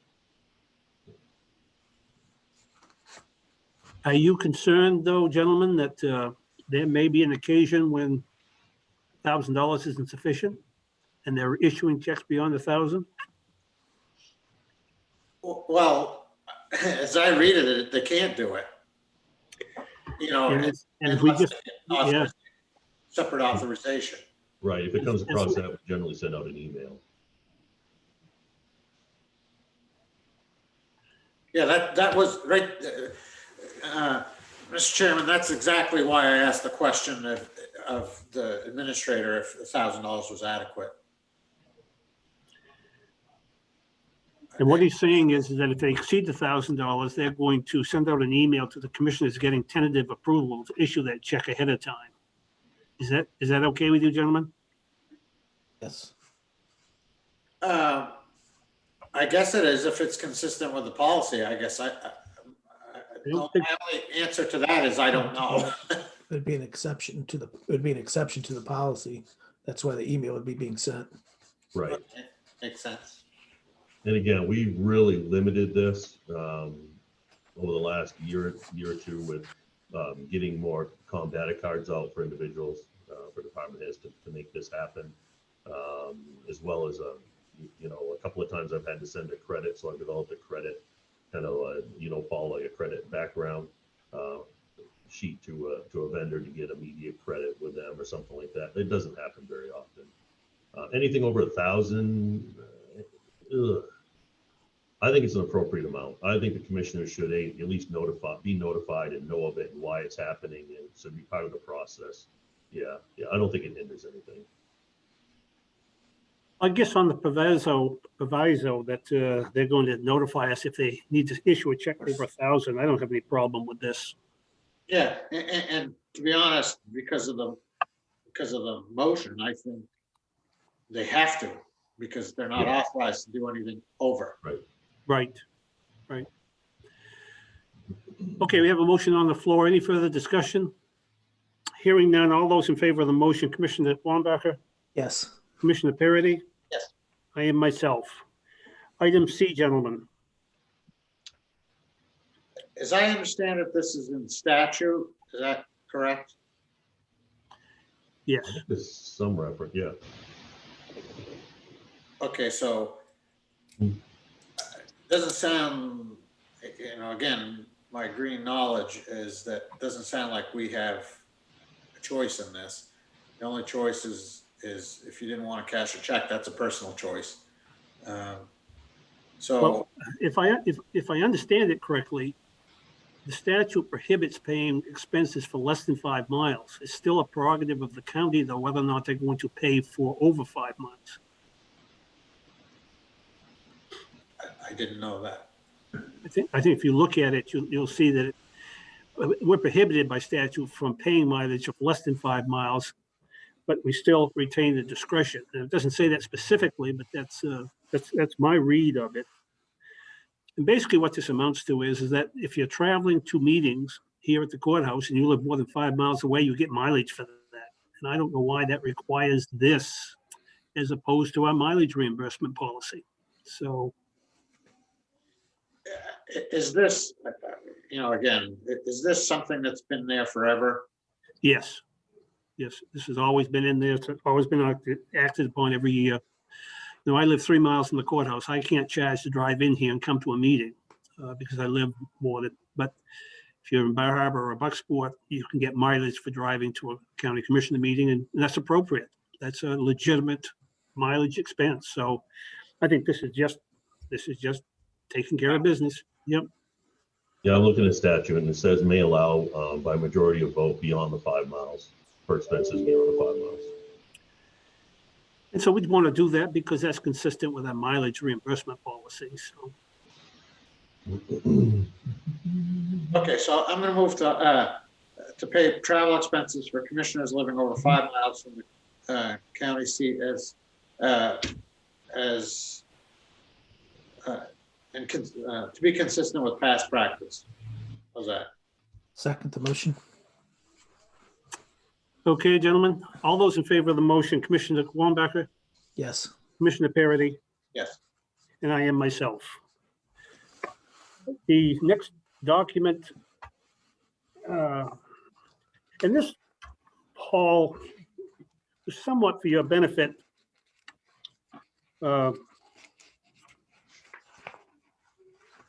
In understanding that there is revenue coming from the Windmill Projects by way of TIF agreements and by way of community benefits donations, all contractual under those agreements. And so what I've asked the Treasurer's Office to do and the Finance Office to do is to give us a summary report. The TIF money from Hancock Winds cannot be commingled with the TIF money from Bull Hill, but the CBA funds from both can be commingled. And so you're going to have 3 reports. You're going to have a TIF report from Bull Hill, a TIF report from Hancock, and then you're going to have a combined CBA from both. One of the last duties we got from the county treasurer was to create somewhat of a different style report on the community benefits account. And I asked to have this done, and I asked to have it done in such a way as it mirrored the check register, checkbook register. It looks a lot like that, and that it be more informative as to what happened, where the money came from, where it went, and so on. And Scott, did you ever find that report, that new CBA report? I found the last one that, yeah, which essentially, yeah. Well, you say the last one, you issued this cash flow analysis report. But did you see the one that I had, the treasurer, Cash flow. but there was, Yes, I did find his last one, which essentially was what I sent you. Yeah, it's the same document in different form. Yeah. I did not find one similar to the one that you sent. I don't remember that being developed. I thought the last one that Treasurer Boucher gave you was, we just added a little more description in there. well, Let me get this straight, that the spreadsheet that's titled, the spreadsheet one, the Excel spreadsheet, that was the one that the chair prepared, right? no, yes, the one that's, Yeah, yes. you got it in Excel. Yeah. Yeah, Right. okay, and then the one with some shading that was sent out as part of some of these other financial documents, that's the one that the administrator did, right? Yeah, that's the copy that I have. That, yeah, I just took it from Excel and scanned it in as PDF. Okay, so they basically are in agreement, right? They have the same information, just stated in a little different way. Yep. And I asked to have it stated differently so that I could better understand some of the activity in this report. And really to kind of break it down a little bit and minimize the amount of information there. For example, I didn't personally care whether something was transferred out or whether it was expended. And so a transfer out or an expense shows up under a debit. It's gone. It's no longer available. And also that some of the technical jargon in here and whatnot sometimes makes it difficult for me to understand exactly what happened, especially when we're dedicating a certain amount of money from CBA funds into a cause. And at some point later, we didn't use all that and undedicated that and brought it back in again. And sometimes that wasn't always, you couldn't always understand that with the technical jargon, but I tried to make that more explicit in mind. And that's why I wanted to come up with something that would be easier for the uninformed and uninitiated to understand. That's why I've developed my other one. So I have sort of a structural question, and since I think these two documents are in agreement, so I'm only going to look at one, and that's the spreadsheet one. I see there's, this covers, many years. I see some things, and I'm looking at the community benefits account. There's a lot of things that, look like you were approached by an organization, or, I don't know the detail, but, there's a few organizations here who have received funds. And I'm wondering how that happens. Is that something that an organization just approaches you and says, we'd like some community benefits money, whenever they have, or is it part of the budget process? We in the past have actually gone out and asked for RFPs for grant money. And one year it was 100,000. How many times have we done that, Scott? We done that more than once?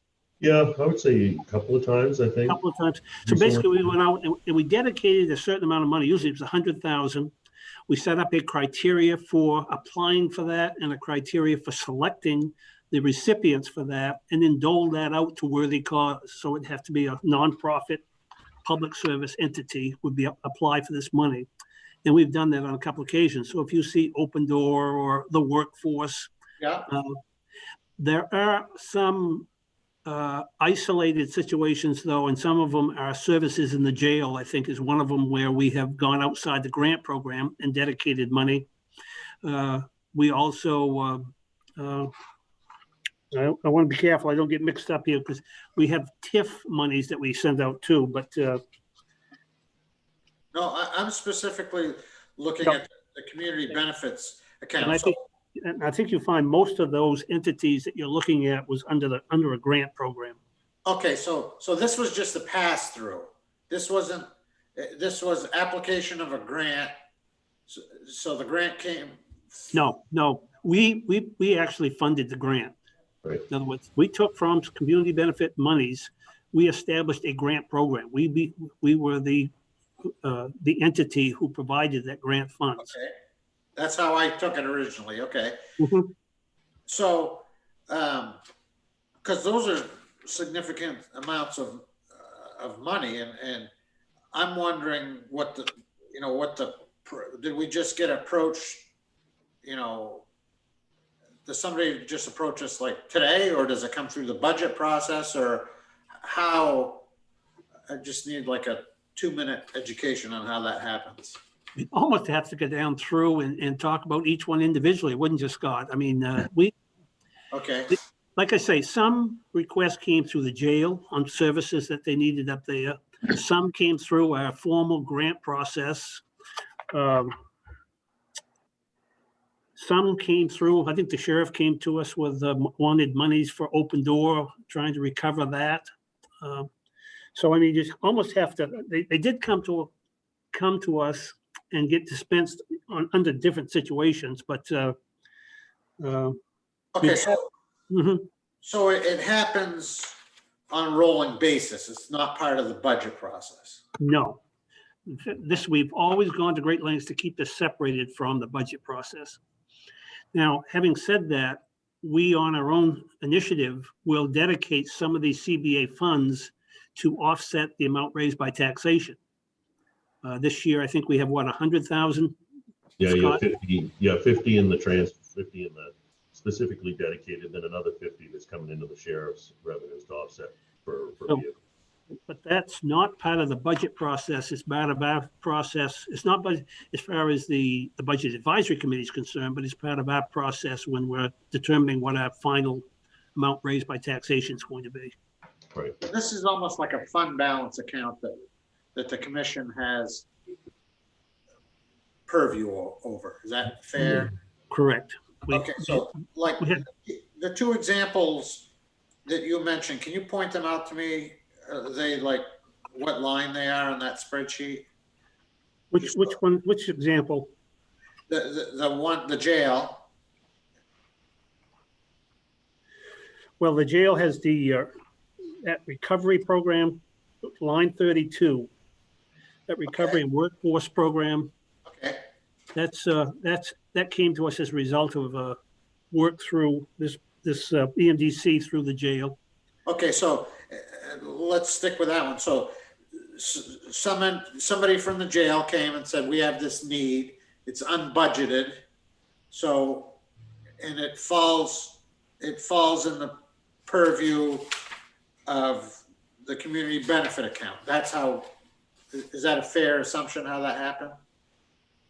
I guess so. Wouldn't it be, Scott? Yeah, that's a pretty simple, yeah. Yeah. And the commissioners took a look at it. Again, as it's described, it's a recovery and workforce. So the program is basically try to take inmates, educate them, teach them things like how to, and provide sometimes a dress, dress material or dress clothing. There we go, for an interview, and essentially transition them back into society and hopefully be much more productive. Okay, so the commission decides, okay, it falls within the definition of what these funds can be used for. So these are discretionary funds that we can use for things like that, or sounds like budget shortfalls if they were to happen. Okay. Mm-hmm. So Obviously, you see in there, we have the RCC renovation in a couple spots that gets to our total that we spent for the RCC renovation, because we considered obviously renovating the RCC as a community benefit to the county, and that's how we paid for it. And I'll tell you, Paul, we do not have a very well defined policy on how we're going to spend this money by design. We want the flexibility as a need comes up to consider that and use these funds because we have full discretion over those when we feel it's appropriate. So Well, and that's what the intent of the legislation that created these is. Yes. Yeah. Yeah. Yes. Yeah, the TIFs are much more restrictive. Yeah, Right, Mel? and Millard can talk to you. Well, let's finish up with CBA money lines, but so anything further, Paul, with regards to CBA funds? No, I'm sorry I took up so much time, but I just did not have a good grasp of this. This is exactly why I put this on here today, because I wanted to bring you up to speed, because you're going to hear this mentioned occasionally about tapping into CBA funds for this or for that. And you should understand, first of all, we have a lot of discretion over CBA funds when we can use those. And I wanted you to understand what we had spent it for in the past. Now, having said that, Millard is here, and TIF monies are far more restrictive. Millard, give us a quick down and dirty explanation. Okay. We have 2 windmill projects in Hancock County. Bull Hill was the first one, and Hancock Wind was the second one. Each one of those has a TIF agreement. TIF is tax increment financing. You might have run across one in Bar Harbor at some point. Yep. These TIFs for the windmills can only be used in the unorganized territories.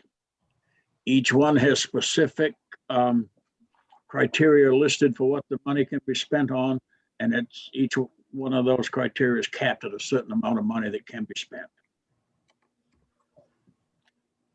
Okay, so TIF money, for instance, cannot be used to help, my term's probably not correct here, but cannot be used to write down the tax assessment, the town assessments generally, because they would benefit all towns. That's correct. It can only be used in the unorganized territories. Okay, but can it be used to write down the oh, No, you no. don't write down because the TIF funds are used for economic development. okay, I get it. And if you look down through those TIF reports, Paul, you'll see where we have spent it in the past. I mean, it's everything from broadband. Probably the big one is the Rcc Tower. Building that tower on Bull Hill. Okay, that's the Bull Hill, and what's the approximate date of that so I can find it? Ooh, the tower came online in 2012, 2013. Okay, so it's not on here. Okay. Then Okay, one year we spent money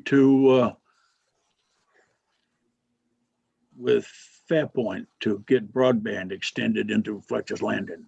yeah, I see that. Okay. I know it's a slightly off topic, so I don't want to have us go too far astray, but COVID happened, and I feel like, we haven't seen, thought, or talked about what our project was on the TIF loan idea that we were talking about doing. I'm kind of wondering if we're going to come back to it at some point. I believe it's active. It's just on the back burner once COVID hit. Yeah. And the other thing was the applicant that had applied withdrew. Yeah. So Yeah. it took away the Urgency or the the urgency, right? Yeah. So, and then when COVID hit, everything kind of stopped. I just hope that, this year, that's something that we can get back to defining and really setting up one way or the other on it. Well, I agree with you. I think that project was so complicated Yeah. that it really needs to be done ahead of time before we Yeah. get another application. Yeah. So, no, I just don't want you. I know you spent a lot of time on it. We did some work on it, and I just want to make sure that we do, it doesn't get too far lost. Right. But it's understandable what's happened. So, Miller, you pointed out the Fairpoint broadband project. So, is that something that is developed from the community within the unorganized territory, or like, you know, a constituent comes and says, geez, you know, I'm now a county commissioner and I need broadband, and That's about how that happened. We got requests from various people in Fletcher's Landing complaining about no internet access, and contacted various providers and found one that could work with us to provide what we needed. okay, so these are coming from constituents. These just aren't companies approaching. These are fulfilling needs. Fulfilling needs. They may come, the request may come from a constituent, or it may be something that I see and recommend to the commissioners. Okay. Looks like it works good. So Millard, looking at the TIF reports, Bull Hill came online sometime in 2014, is that correct? I No, see. Bull Hill was online in 2000. The thing was signed in 2011, and I believe Bull Hill came online in 2013, but you may not have got your first payment until end of 14. Okay, because our first payment is October of 14. Yeah. And that's the starting balance. So we didn't get anything. There was no activity before that, correct? Yeah, it came online sometime in 2013, but it would have been April 1st of 14 when it was its first assessment year, when your money would have. Something similar to Hancock Wind was the first entry here is November of 16. Yep. So that It came was- online in 15 or something like that. And It was approved in 2014, and then the construction time, it was all done and came online. okay, yep. So Paul, what you have on your TIF reports is complete, is conclusive. It's all the activity. Okay, so let me take the first. So that 392 that flowed from the state of Maine. The TIF money in the unorganized territories, taxes are assessed by Maine Revenue Service. Yeah. They assess the taxes, and they also act as the tax collector. So they Okay. assess, they assess the taxes to the windmill developer. Which is that 392. Now, then they collect the taxes from the windmill developer. Once they collect the taxes from this windmill developer that's in this TIF, the state of Maine sends that money back to the UT. Then the UT reimburses the developer 70%, and we keep 30%. And that's an annual thing, and this has kept growing over the year, and that's what's produced this 392. So Paul, if you look at that report for Bull Hill, you'll see that the amount of taxes they collected was 392,000, of which we gave back 274,000 to Yeah. the Bull Hill, and we retained 117,000. That's the question I had. Right. So it's that you have to do some math there to figure out sometime as you get down through this exactly what our share was, because it's not Yeah. itemized that way. And this is an accounting of the balance of those transactions. And the balance of those transactions are what we fund, what we were talking about earlier, Correct. like the Fairpoint thing. And You're right. okay, Now, unlike the CBA, which we have full discretion over, Millard keeps a pretty close eye on the TIF monies. And so it's good for us to know what our balances are, but anytime that we're going to try to access these funds and whatnot, Millard is heavily involved in that. And so we have good advice on how much we have, how much we can spend, whether or not it complies with the TIF agreement. thank you. Millard, anything further with regards to TIF monies? I don't have anything. If anyone has any questions for me, I can answer them. One of the TIF things what we're doing, Paul, is that we have we put out a grant, and a young lady in Fletcher's Landing and whatnot, I think is in her 3rd year of college. Millard? Yes, Yep. yes. And we paid 100% of her college education out of that TIF money. We set up a criteria. She met the criteria, and thankfully she was the only one that applied, so it made it easy. But we basically have provided a full education for this young lady from the University of Maine. So Awesome. Awesome. The scholarship money is available for any UT resident. It's not available for anyone that lives outside of the unorganized territories. And there aren't that many residents or students. So far, there's only been the one apply. Okay, and since these are 2 different TIFs, Yep. they can't be commingled. Right, they have to be kept separate. And did only one of the TIFs qualify for this type of educational? No, grant? it's in both. It's in both. It's in both. Yeah. Okay. Yeah. We only took it out of one. Is that correct? Yes. Okay. So my guess is that over time, the hope is, that's a perfect example, is when it's not utilized, that it sort of almost becomes like a somewhat of a quasi trust so that it can fund in perpetuity something like this. Is that the goal? We talked to the state auditor as far as what happens to these TIF funds at the grandfathering of the TIF agreement. And that seems to be the idea, that this would stay with the county and we could do with it as we wanted to at the end of the TIF.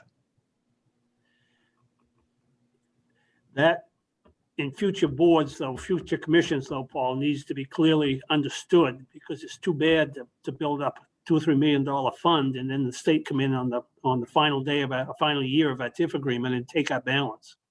So we do need to know that Right. is certain, because if not, there are worthwhile projects. I mean, we want to build a Walmart up to Plantation 8. So I mean, let's build it if we can't.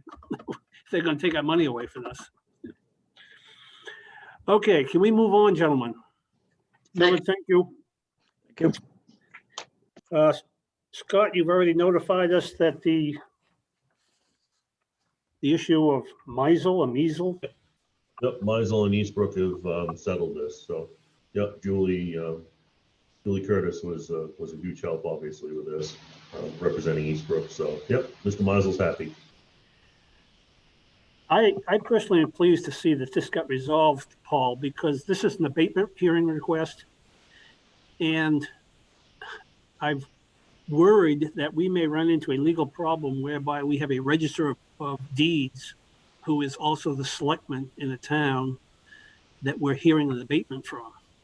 And I'm not sure how that would play out if it happens someday, but I'm pleased to see that we don't have to face that on this one. So.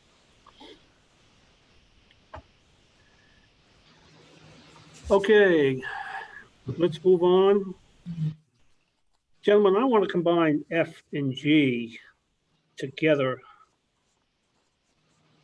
for a discussion, or F, G, and H, I'm sorry, F, G, and H together. They really are all very much intertwined and commingled and whatnot, but we have always had, I guess, a representative, and I guess we've always had a proxy to the board of directors for the risk pool and the board of directors for the Maine County Commissioners Association. Now, for the last 2 years, I've been the representative for both of those.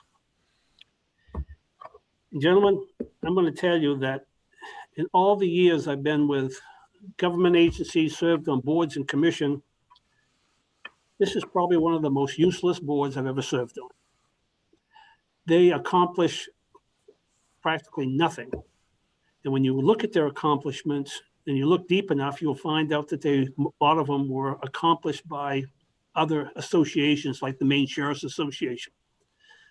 Now in 2019 was the last year that we were able to meet personally and whatnot, but Scott can attest to the fact that many of those meetings were devoted almost entirely to MCCA wanting to charge more money for dues. I mean, this went on for months. Every discussion was occupied by how much more they wanted to charge counties for dues. And I got to tell you, Scott will tell you as well, that was punctuated often with remarks and comments by the board members themselves to the MCCA. What are we getting for our money? What are we getting for our dues money? And one good thing did come out of this is that it became very clear that you must belong to the Maine County Commissioners Association in order to get risk pool coverage. Now, risk pool is part of the MCCA, but they're really a separate entity. And this, by contrast, is a very valuable entity. They provide a very valuable service. I think they're well managed. They're financially structural, and but even that, if you sit back and look at that, that is run by Malcolm Ulmer, who is very, very qualified to manage that. And the input by the risk pool board of directors is minimal. Even when he may craft their approval for something, it's coming to them in such a way as they almost have no choice but to do it Malcolm's way. And I guess the whole point of this is that I'm having trouble seeing, first of all, I don't want to serve as the representative for the MCCA. I think a good example of their failures and whatnot is recently I had proposed a change in legislation that would allow us, counties independently on their own, to decide whether the treasurer should be elected or appointed. Scott personally got that to and talked to the MCCA lobbyist. Now, it was left to us to believe that he was going to find a sponsor, get this into LD form, and have this ready for legislature when they convened. They not only didn't do that, they didn't tell us they didn't do that until it was too late for me to get a sponsor myself. And when I complained to the president of the MCCA, his only comment was, I guess we dropped the ball. And gentlemen, they've been dropping the ball for a lot of years now. And I don't want to serve as representative on the board. Not only that, I don't want to waste our county administrator's time and our tax money sending him to Augusta once a month for these non-productive meetings. I think we do need to have Scott selected as a point of contact for the for the risk pool when they're dealing with a claim. And I don't have a problem with perhaps having a representative on that risk pool, but whether or not it really requires attendance there when they attend again is another matter. But that's my comments with regard to items F, G, and H. I have a question because I'm not familiar with MCCA. Is that, akin to Maine Municipal? Yes. Okay.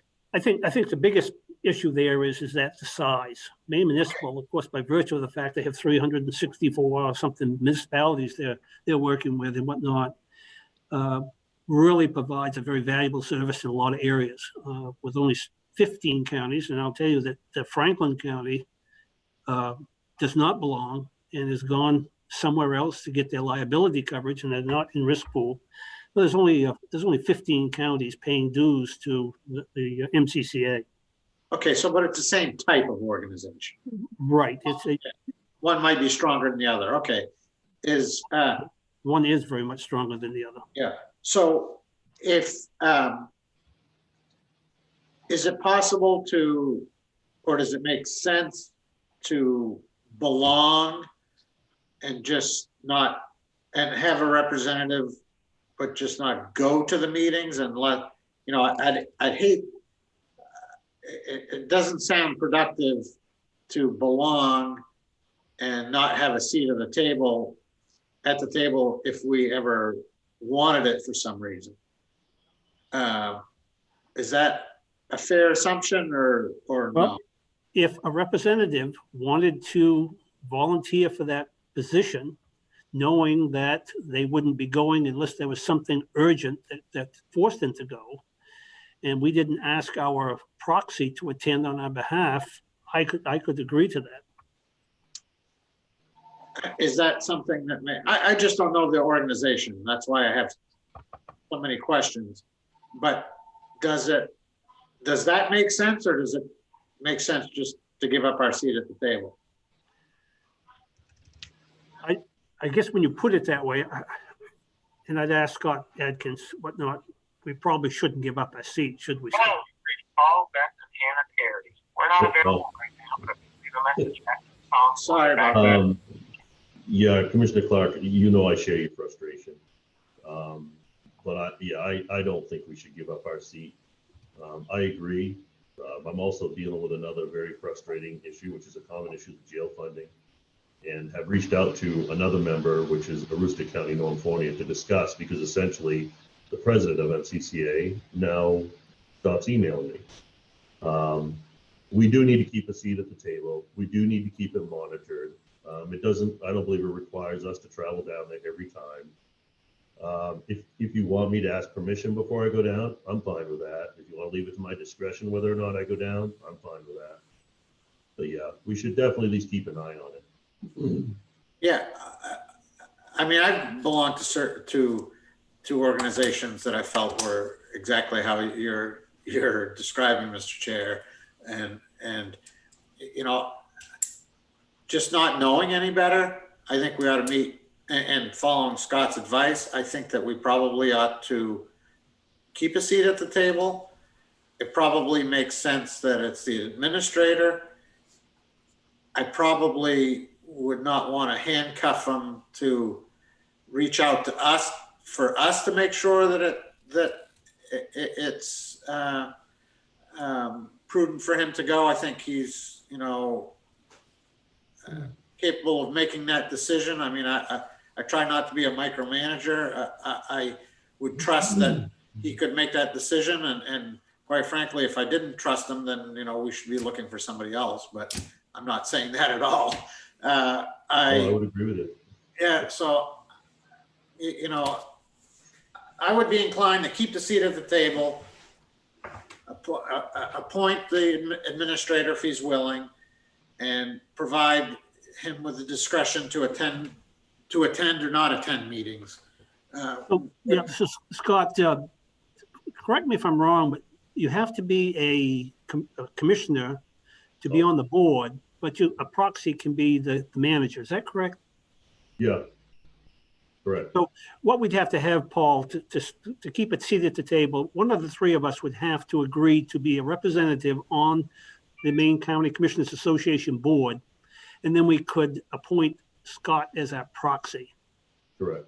Oh, so one other point, if I could, real quick here. Sorry, Commissioner Parody, is that having a seat at the table, in order to function in risk pool, in order to be a member of risk pool, currently, which it is being challenged or questioned at least, in order to be in risk pool, to take those advantages, you have to be a member of MCCA. So we have to pay the dues. We have to, yeah. So it is a little different than Maine Municipal. Maine Municipal, we can appoint a representative to represent us. So here, Commissioner Clark, you're saying that one of us has to be a representative and then assign a proxy? No, all we have to do is join MCCA in order to get the risk pool coverage. But it's an extra step if you want to have a representative on the board of directors. So by virtue of paying our dues, we can access risk pool services. But if we want somebody to have a seat at the table at board meetings, then we need to select somebody. Okay, but that person, okay, so there's a difference between being a member and being on the board. And they can be one and the same, and they would be one and the same. In other words, if you said, I will act as a representative from Hancock County on the Maine County Commissioners Board, you would be a dues payer and a member of the board. Okay, but we can't have the administrator fill that role. He cannot be he can be proxy, but he cannot be a board member. It has to be a commissioner. Yeah, I believe that's true. I could double check with Malcolm, but I believe that's true. So essentially, it's just a formality. So one of you could be listed on there as being the representative, but I was there as proxy or attended the meeting as proxy. So Bill, you don't want to do it anymore, right? Well, I don't want to be at the table every meeting, no. Yeah. Right. But if, as Paul says, if we want to be sure that we keep a seat at the table without the expectation from the rest of this commission that that person attend every meeting, I would continue to represent the board in that official capacity. And we would assign Scott to keep track of what's going on down there, and he'll decide when he should go, and he'll decide when he should consult with the representative about going themselves, because that's an issue that we need to discuss. And I would cast a vote on behalf of Hancock County at the meeting without the commissioner there. Yeah, and to me, to keep it simple, maybe that's the chair. So that, when the chair changes, that moves with the chair, and the proxy, it's just an idea, Yep. I don't have any experience to, if somebody were saying it's a waste of time, we don't need a seat at the table, then I would support that. But that's not quite what I heard. No, I think you're right. I think we should always keep that option open and keep that seat at the table.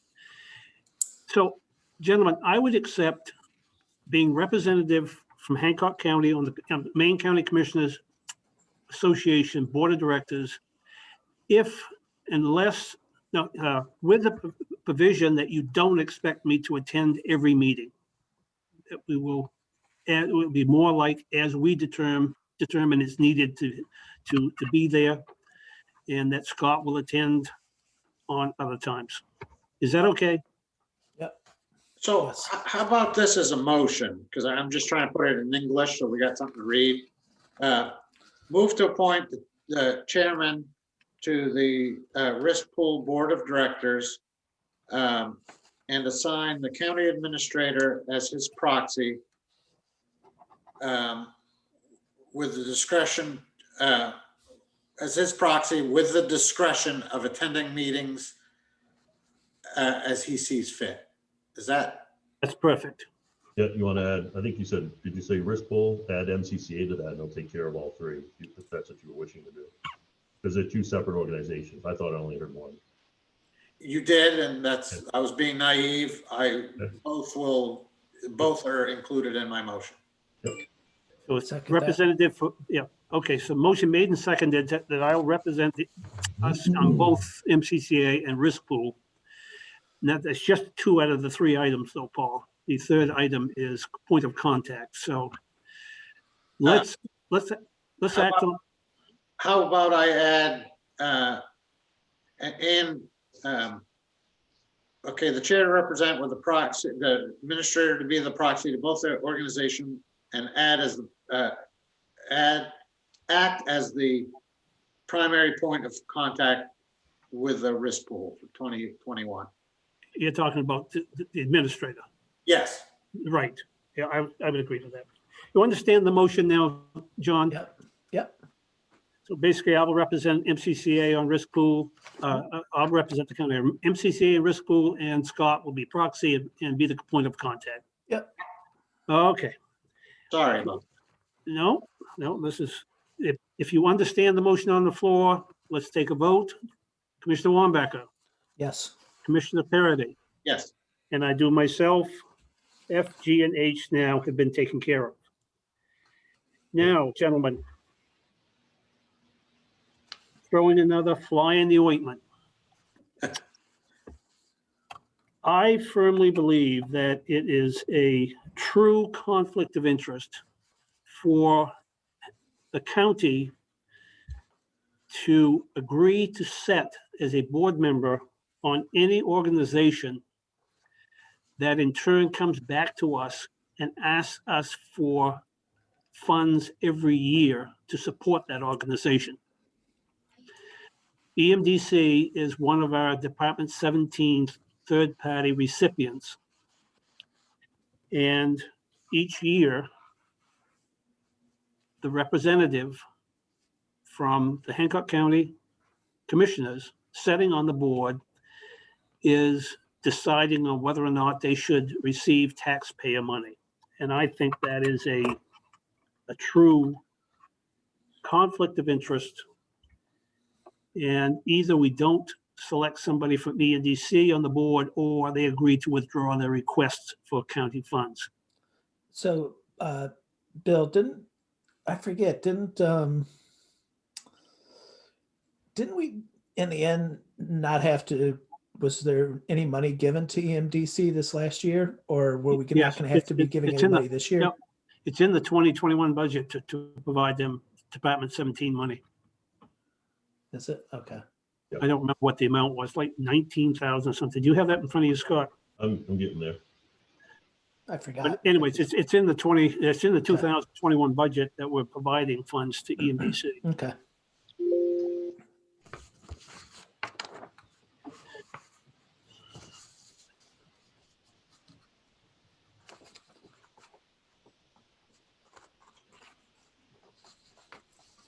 EMDC, 9,000. 9,000. Yeah, we're providing 9,000. So gentlemen, what's your pleasure with regards to appointing a commissioner to serve on the Eastern Maine Development Corporation? Well, I think you point out a very valid point. And further, I mean, we're all busy people. Is there really a need for a county representative there? I mean, I know a little about the organization, and my gut feeling is no, but I don't know if. I think Scott would be more knowledgeable about what goes on and whether or not that we can really play a valuable role there. Scott? Yeah, so I guess a counterpoint to that simply is what better way to keep an eye on the money that you are giving to them. But as you know, that board is huge. I think they like to have a representation. Maybe the commission would find somebody else outside to go in and keep the interest. I'm not sure if it's part of their charter, because I know Penobscot has a representative on there, and Piscataquis as well. Yeah. And is that representative an elected official or somebody like the administrator? I can reach out to them and find out and see what they expect, what's in there, what they would like to have. Just traditionally, it's been a commissioner that is wanting to attend. I don't know how often they meet. I'm assuming monthly. You know. I would think that it would make more sense for consistency to have the administrator, but again, I'm just piling things on the administrator. I can check with them and find out exactly what their verbiage is, and if the administrator, they need a proxy to make that happen. I can check with them, whatnot. I travel right through there, so yeah. I mean, is my thinking correct, or? Yeah, if nobody wants to really take that on, I can, we can see. We'll see what our options are. Again, if there's somebody outside the scope of the county that would serve better, the commissioners appoint somebody. That has, oftentimes we're brought that from other organizations that the commissioners either serve and like, what's the one? And that's what we did, soil and water. Yeah. So that would address Commissioner Clark's concern about having somebody directly, on the commission that decides the budget, for that conflict of interest.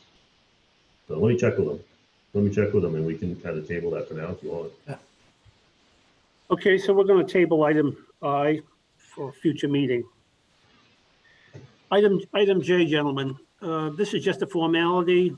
3 years ago, whatever, we changed a tentative approval of the warrants from one commissioner, from the chair, to the chair and another commissioner, so that 2 out of 3 of the commissioners were giving tentative approval for that. And we just need to formally select one of the other 2 commissioners for the 2021 fiscal year. What is your pleasure?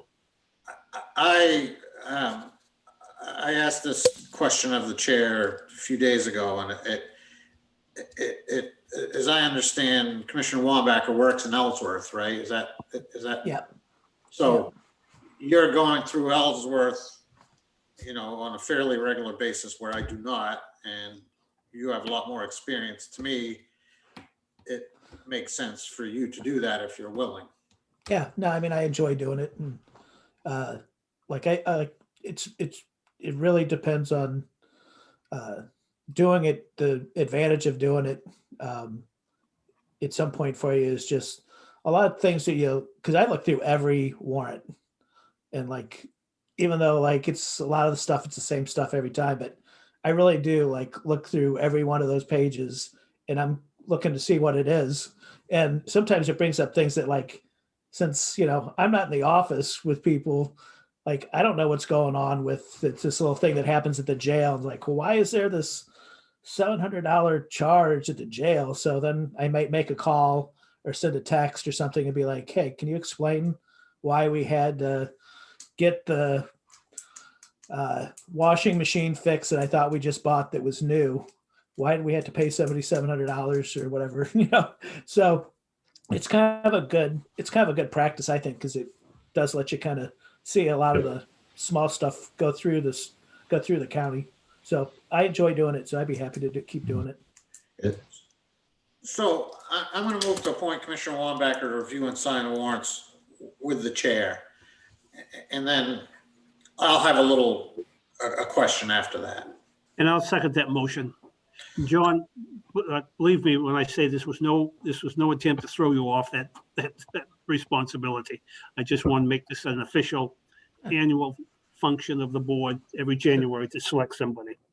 Okay. We have a motion made and seconded. All those in favor of that motion, Commissioner Wambacher, Yes.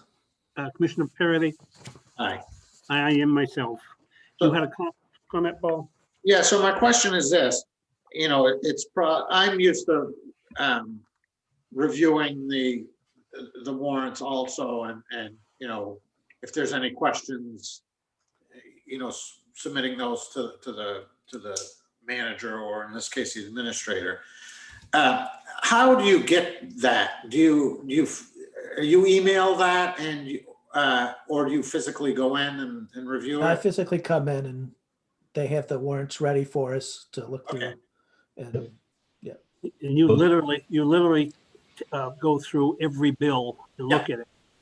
Now, there are occasions when I find something a little interesting, but I got to tell you that whether they got 10 cases from WBB Mason or whether they got 20 cases of paper from WBB Mason, I find the process somewhat boring myself. But occasionally I'll see something that triggers a question, but it's basically to accomplish a prior approval of the board prior to issuing checks. And that's the purpose of that, because the moment John and I sign, the treasurer's office has those checks ready to go, and they're mailed out sometimes the same day. Okay, and then just so I understand, they're mailed out the same day, and then at a subsequent meeting, the board approves the warrant for paid bills. Right. Those warrants are summarized on that warrant memo that we signed this morning. And then the board takes official action as a board and approves those warrants. Perfect. I get it. Commissioner Parity, if you want, we can email you the warrant and the check register so that you can review it if you wish. And then once we get access to Trio with Trio Web, you can go in there and print up your summary report and essentially do the same thing if you wanted to. No, Yep. it was just more of a learning process for me. I don't think that there's a need for that extra work. Okay. I just, I imagine eventually my turn will come, but I just wanted to understand the purpose, Yep. the process, that's all. Okay. And Just wanna make I that essentially use it as an opportunity too. Usually I'll have a print off that I'll pick out something that I'm looking at. And even sometimes it's a small amount, and I'll look to the line to the check and see where their budget is. And then I might be like, well, why why are we over, or what's exactly going on? Usually my concerns are all pretty much explained very easily, that, it's front loaded or whatever, and it's nothing I should be worried about. But you do see trends sometimes where you go, well, why are we over? Why are we this far under? What's going on? So that's another reason. It's just kind of a hands-on thing with the budget that, Right. Now that job comes, Paul, with the chair every year and whatnot. And I've talked to John about this. I'd like to see us get back to the tradition of each one of us taking the chair every third year. And John would like to have it next year. And so that means that the year after that, Paul, you should be stepping up if you're willing and taking over his chair. And I say that because next year you may want to consider being the second signer on these warrants so that you don't walk in as chair to a cold process. So just think about that. And next January, we'll talk about it again. Okay. Thank you.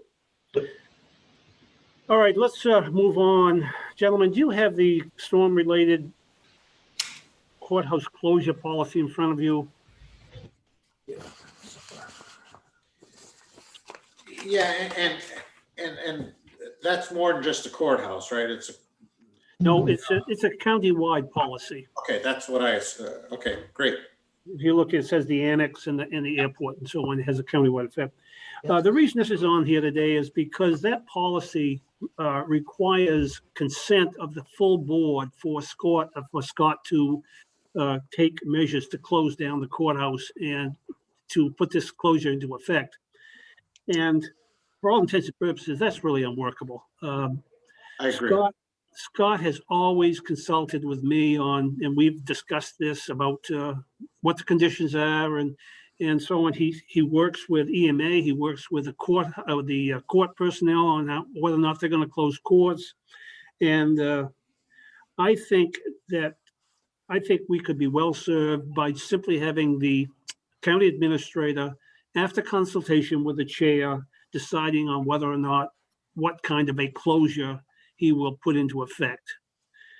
And if you can agree to that, I would direct your attention to the courthouse annex and closure, airport closure policy C. And if you have that in front of you, I would amend that so that it says the commissioners will be notified, semicolon, and remove, and a consensus reached. So in other words, at some point, Scott will issue an email to all three commissioners saying at noontime today, we're going to close the courthouse because of storm, or tomorrow morning, we're going to wait and have a late closure. Is that okay with you, gentlemen? Yeah.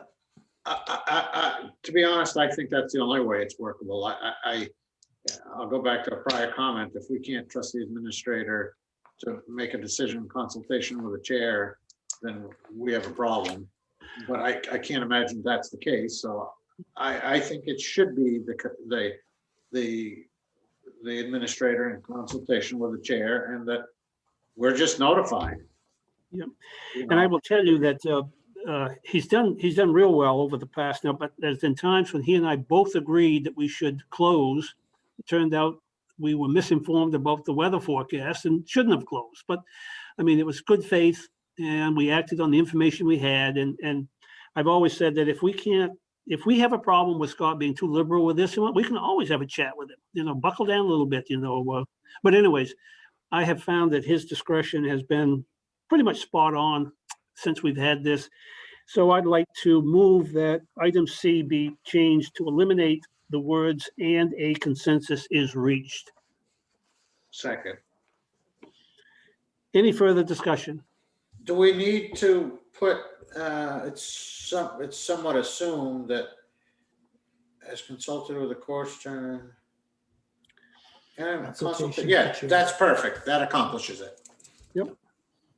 The commissioners will be notified. What he's going to do is he's going to somehow let us know what he's done, and so on. Perfect. Okay, all those in favor of the motion, Commissioner Wambacher? Yes. Commissioner Parity? Yes. I am myself. Motion carries.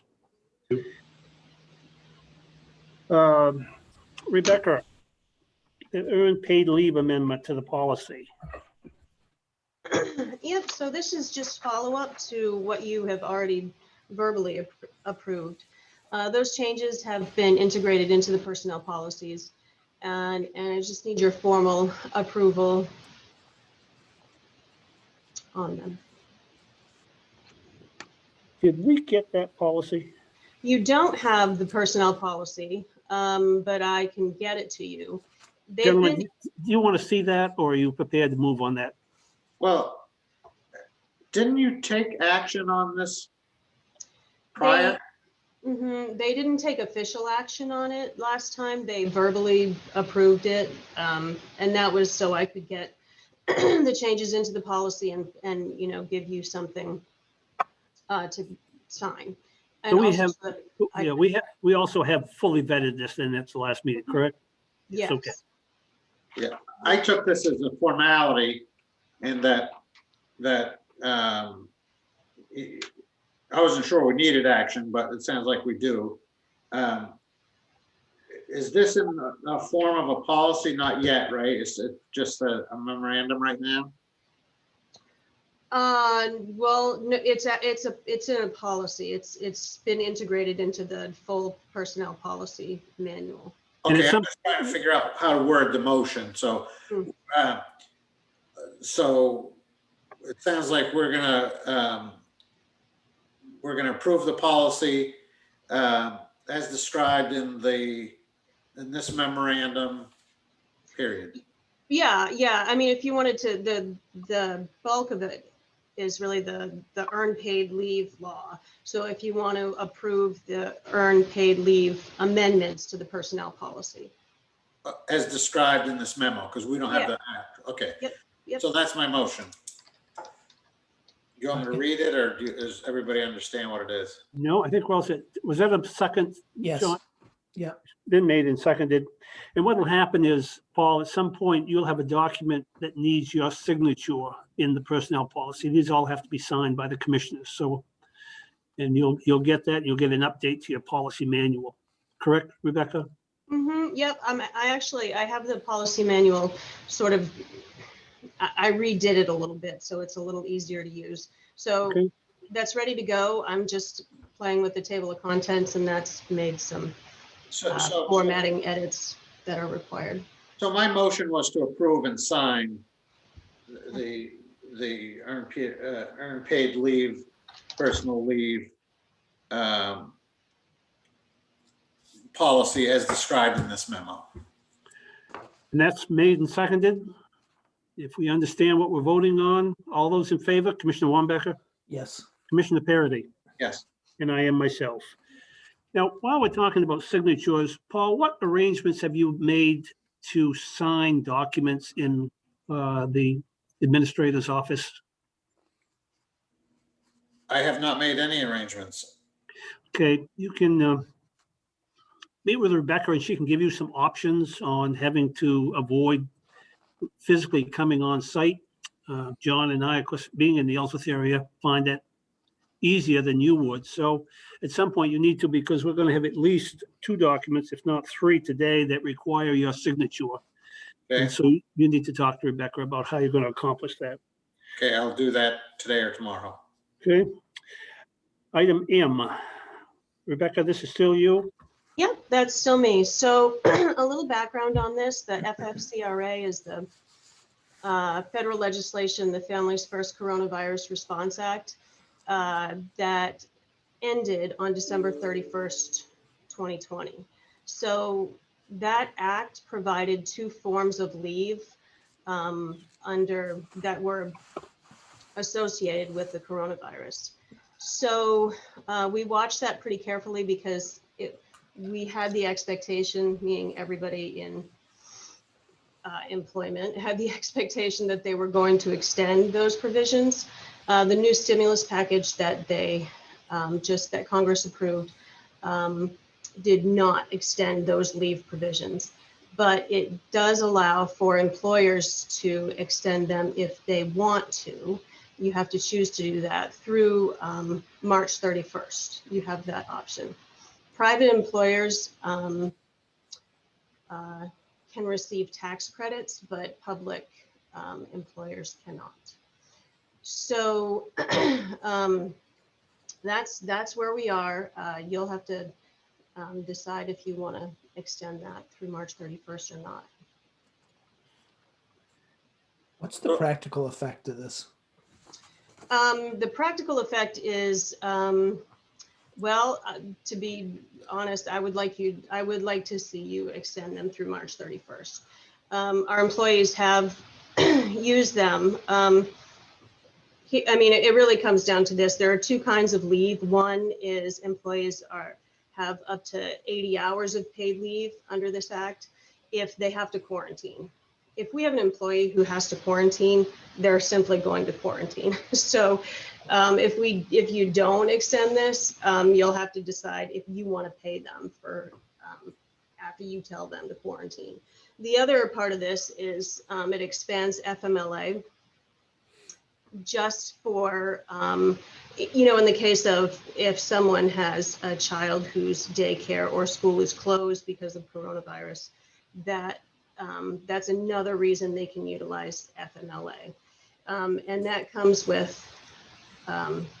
we supplement their wages up to 2/3.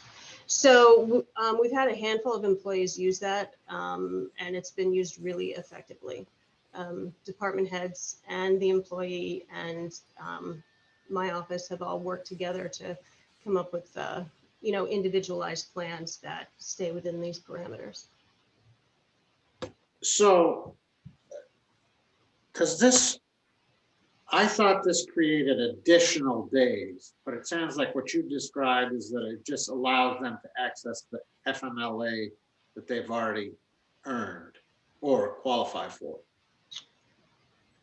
Well, I guess I'm not sure of the question. This simply gives simply adds a reason to the qualifying reasons for FMLA use. Yeah, it doesn't create any additional time. Exactly. Employees have a 12-week pot of time for FMLA. This gives them another qualifying reason to access it. Mm-hmm. Okay, now I understand. So I'm going to move to, I didn't put it in English yet, but I'm going to move to approve the FCRA leave option and extend it to March 31st, 21 as proposed. Second. Any further discussion?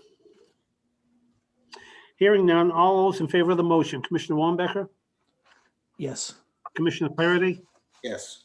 and I am myself, motion carries. Thank You all you. set with that, Rebecca? Mhm. Gentlemen, item N, you'll see in front of you an application and for a zoning change in the town of Osborne, and the Department of Agriculture, Conservation and Forestry is asking if we want to comment on that application. I'm going to move to check the no comments on the proposal box and authorize the county administrator to sign the ZP 781 form. And my reason for that is, you know, I tend to want to leave. I'm a firm believer in home rule, and I'm not sure that commission needs to get involved in that unless there's a compelling reason.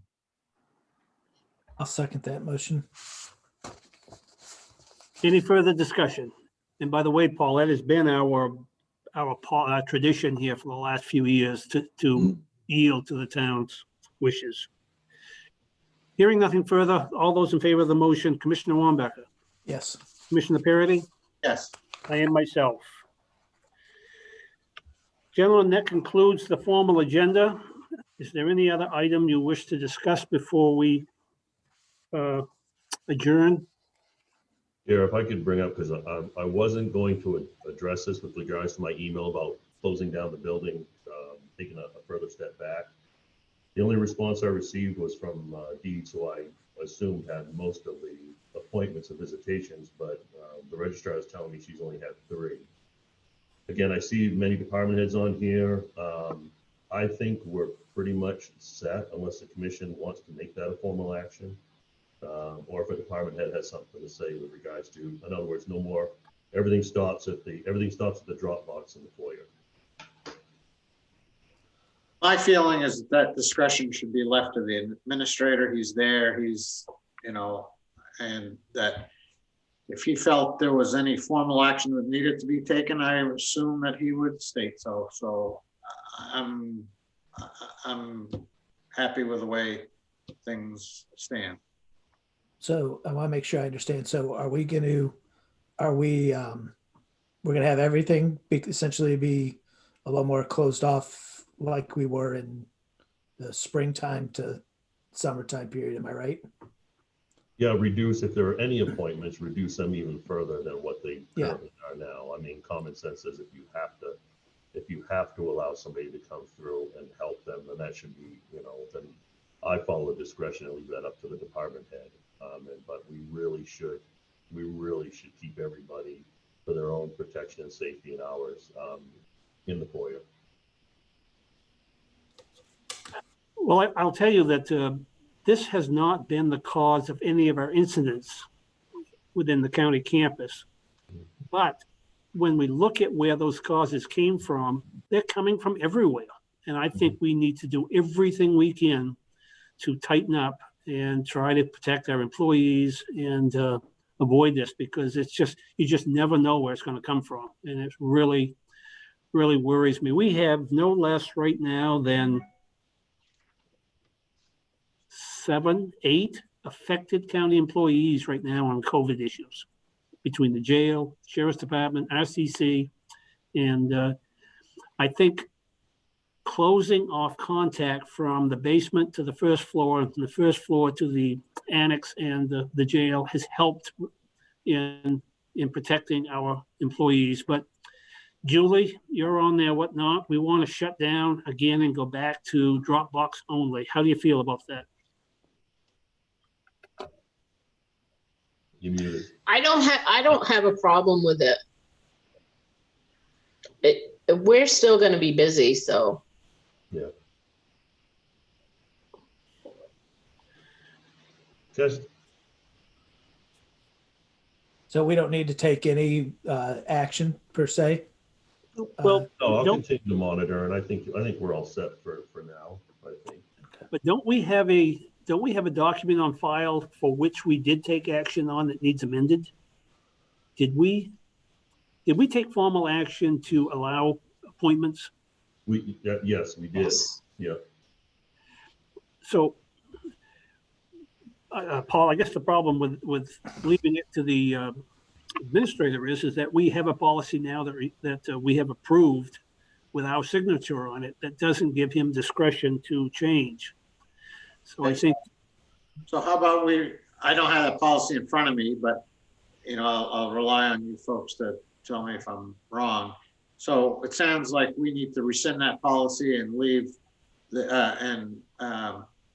give the county administrator the discretion to take necessary COVID measures as he sees fit, in consultation with the chair or something. Well, right now, when we did that before, when we shut it down before and then allowed for appointments, it's because the state sort of lowered their guidelines and allowed for more access, and we kind of followed suit. Prior to that, you didn't have to register your vehicle. There's certain things you didn't have to do. I'm not aware that that's back in play, and I think they expect that to happen. So again, I think if you're going to change it to no appointments, absolutely no appointments, well, then I run into, somebody had to do something. The common sense said I had to do it this way, but we violated policy. At least now, I think you have the opportunity for a department head to say, you know what, I'm not gonna allow that appointment to come in if we can put it off till later. So you're advocating. Let me summarize what you just said. So you're advocating that we're okay the way we are right now. I feel we are. Unless department heads would like to see that different. Again, I've received very little response. You don't think it's necessary to go back to the Dropbox only? I think we can exercise that without mandating it by policy. And I think, Paul, that's what I'd like to see is a variation of what you just said, but that we amend our present policy to allow the county administrator to amend that as he sees fit, depending on conditions. So in other words, it doesn't require our formal approval to amend that policy. I'd like to see that policy stay in place. It's just that that policy gets amended, updated, and altered as the county administrator notates conditions that warrant that. So my question is this, do we need to take action on that, or it sounds like by taking no action, he has that discretion to me? No, we need to take action because right now it requires, our signature is on a document that he needs to have the authority to change. So a proper motion would be simply to allow the county administrator to amend the present COVID policy as at his discretion. Does that do it, Scott? Yep. Or do you want upon consultation with the board? Doesn't require a vote, but that could be an email. I mean, I would do Consultation with the chair, how's that? the chair. Okay, yeah. I mean, I'm Oh, gonna it's just like all things. I mean, it's just like the storm closure. He's going to, once he makes those, he's going to let everybody know, especially you two gentlemen. So Okay, so moved. So what we're doing is authorizing the county administrator to amend, what's the name of the policy? COVID response policy? yeah. I'm not sure of the specific name, but if the policy regarding a COVID response. Okay. And operational response. Yeah.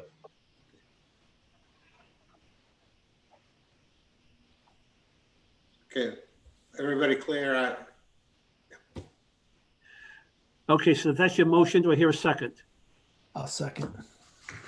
Are you clear on the motion, John? Yes. Yep. If so, all those in favor of the motion, Commissioner Wambacher, Yes. Commissioner Parity, Yes. and I am myself. So Scott, just to be clear, right now, you're not going to change, you're not going to go back to just a Dropbox policy. You're going to continue to allow appointments? I'll send out an email to follow up with this, but I would highly recommend that if at all, to eliminate appointments. To eliminate To appointments? eliminate appointments, if at all possible, yes. Okay, Is the Dropbox still out there right now? I wasn't really sure when things Yep. opened up a little bit. It stayed out there the whole time? Yeah, actually, I think the public has really grasped onto that idea. Yeah, well, most people don't want to go in places if they don't have to, if they have any sense. Right, yeah. yeah, because we've needed that in the event if somebody didn't have an appointment, John, they can just. Sure. I just want to make sure. Okay, gentlemen, is there anything else that we need to discuss before we adjourn? Our next meeting is January 19th. If there's nothing else, a motion is in order to adjourn. I'd just like to thank all of you for your patience and me learning here, and I move to adjourn. I'll second that. Motion made and seconded. All in favor, Commissioner Wambacher, Yes. Commissioner Parity, Yes. and I am myself. We are adjourned. Thank you.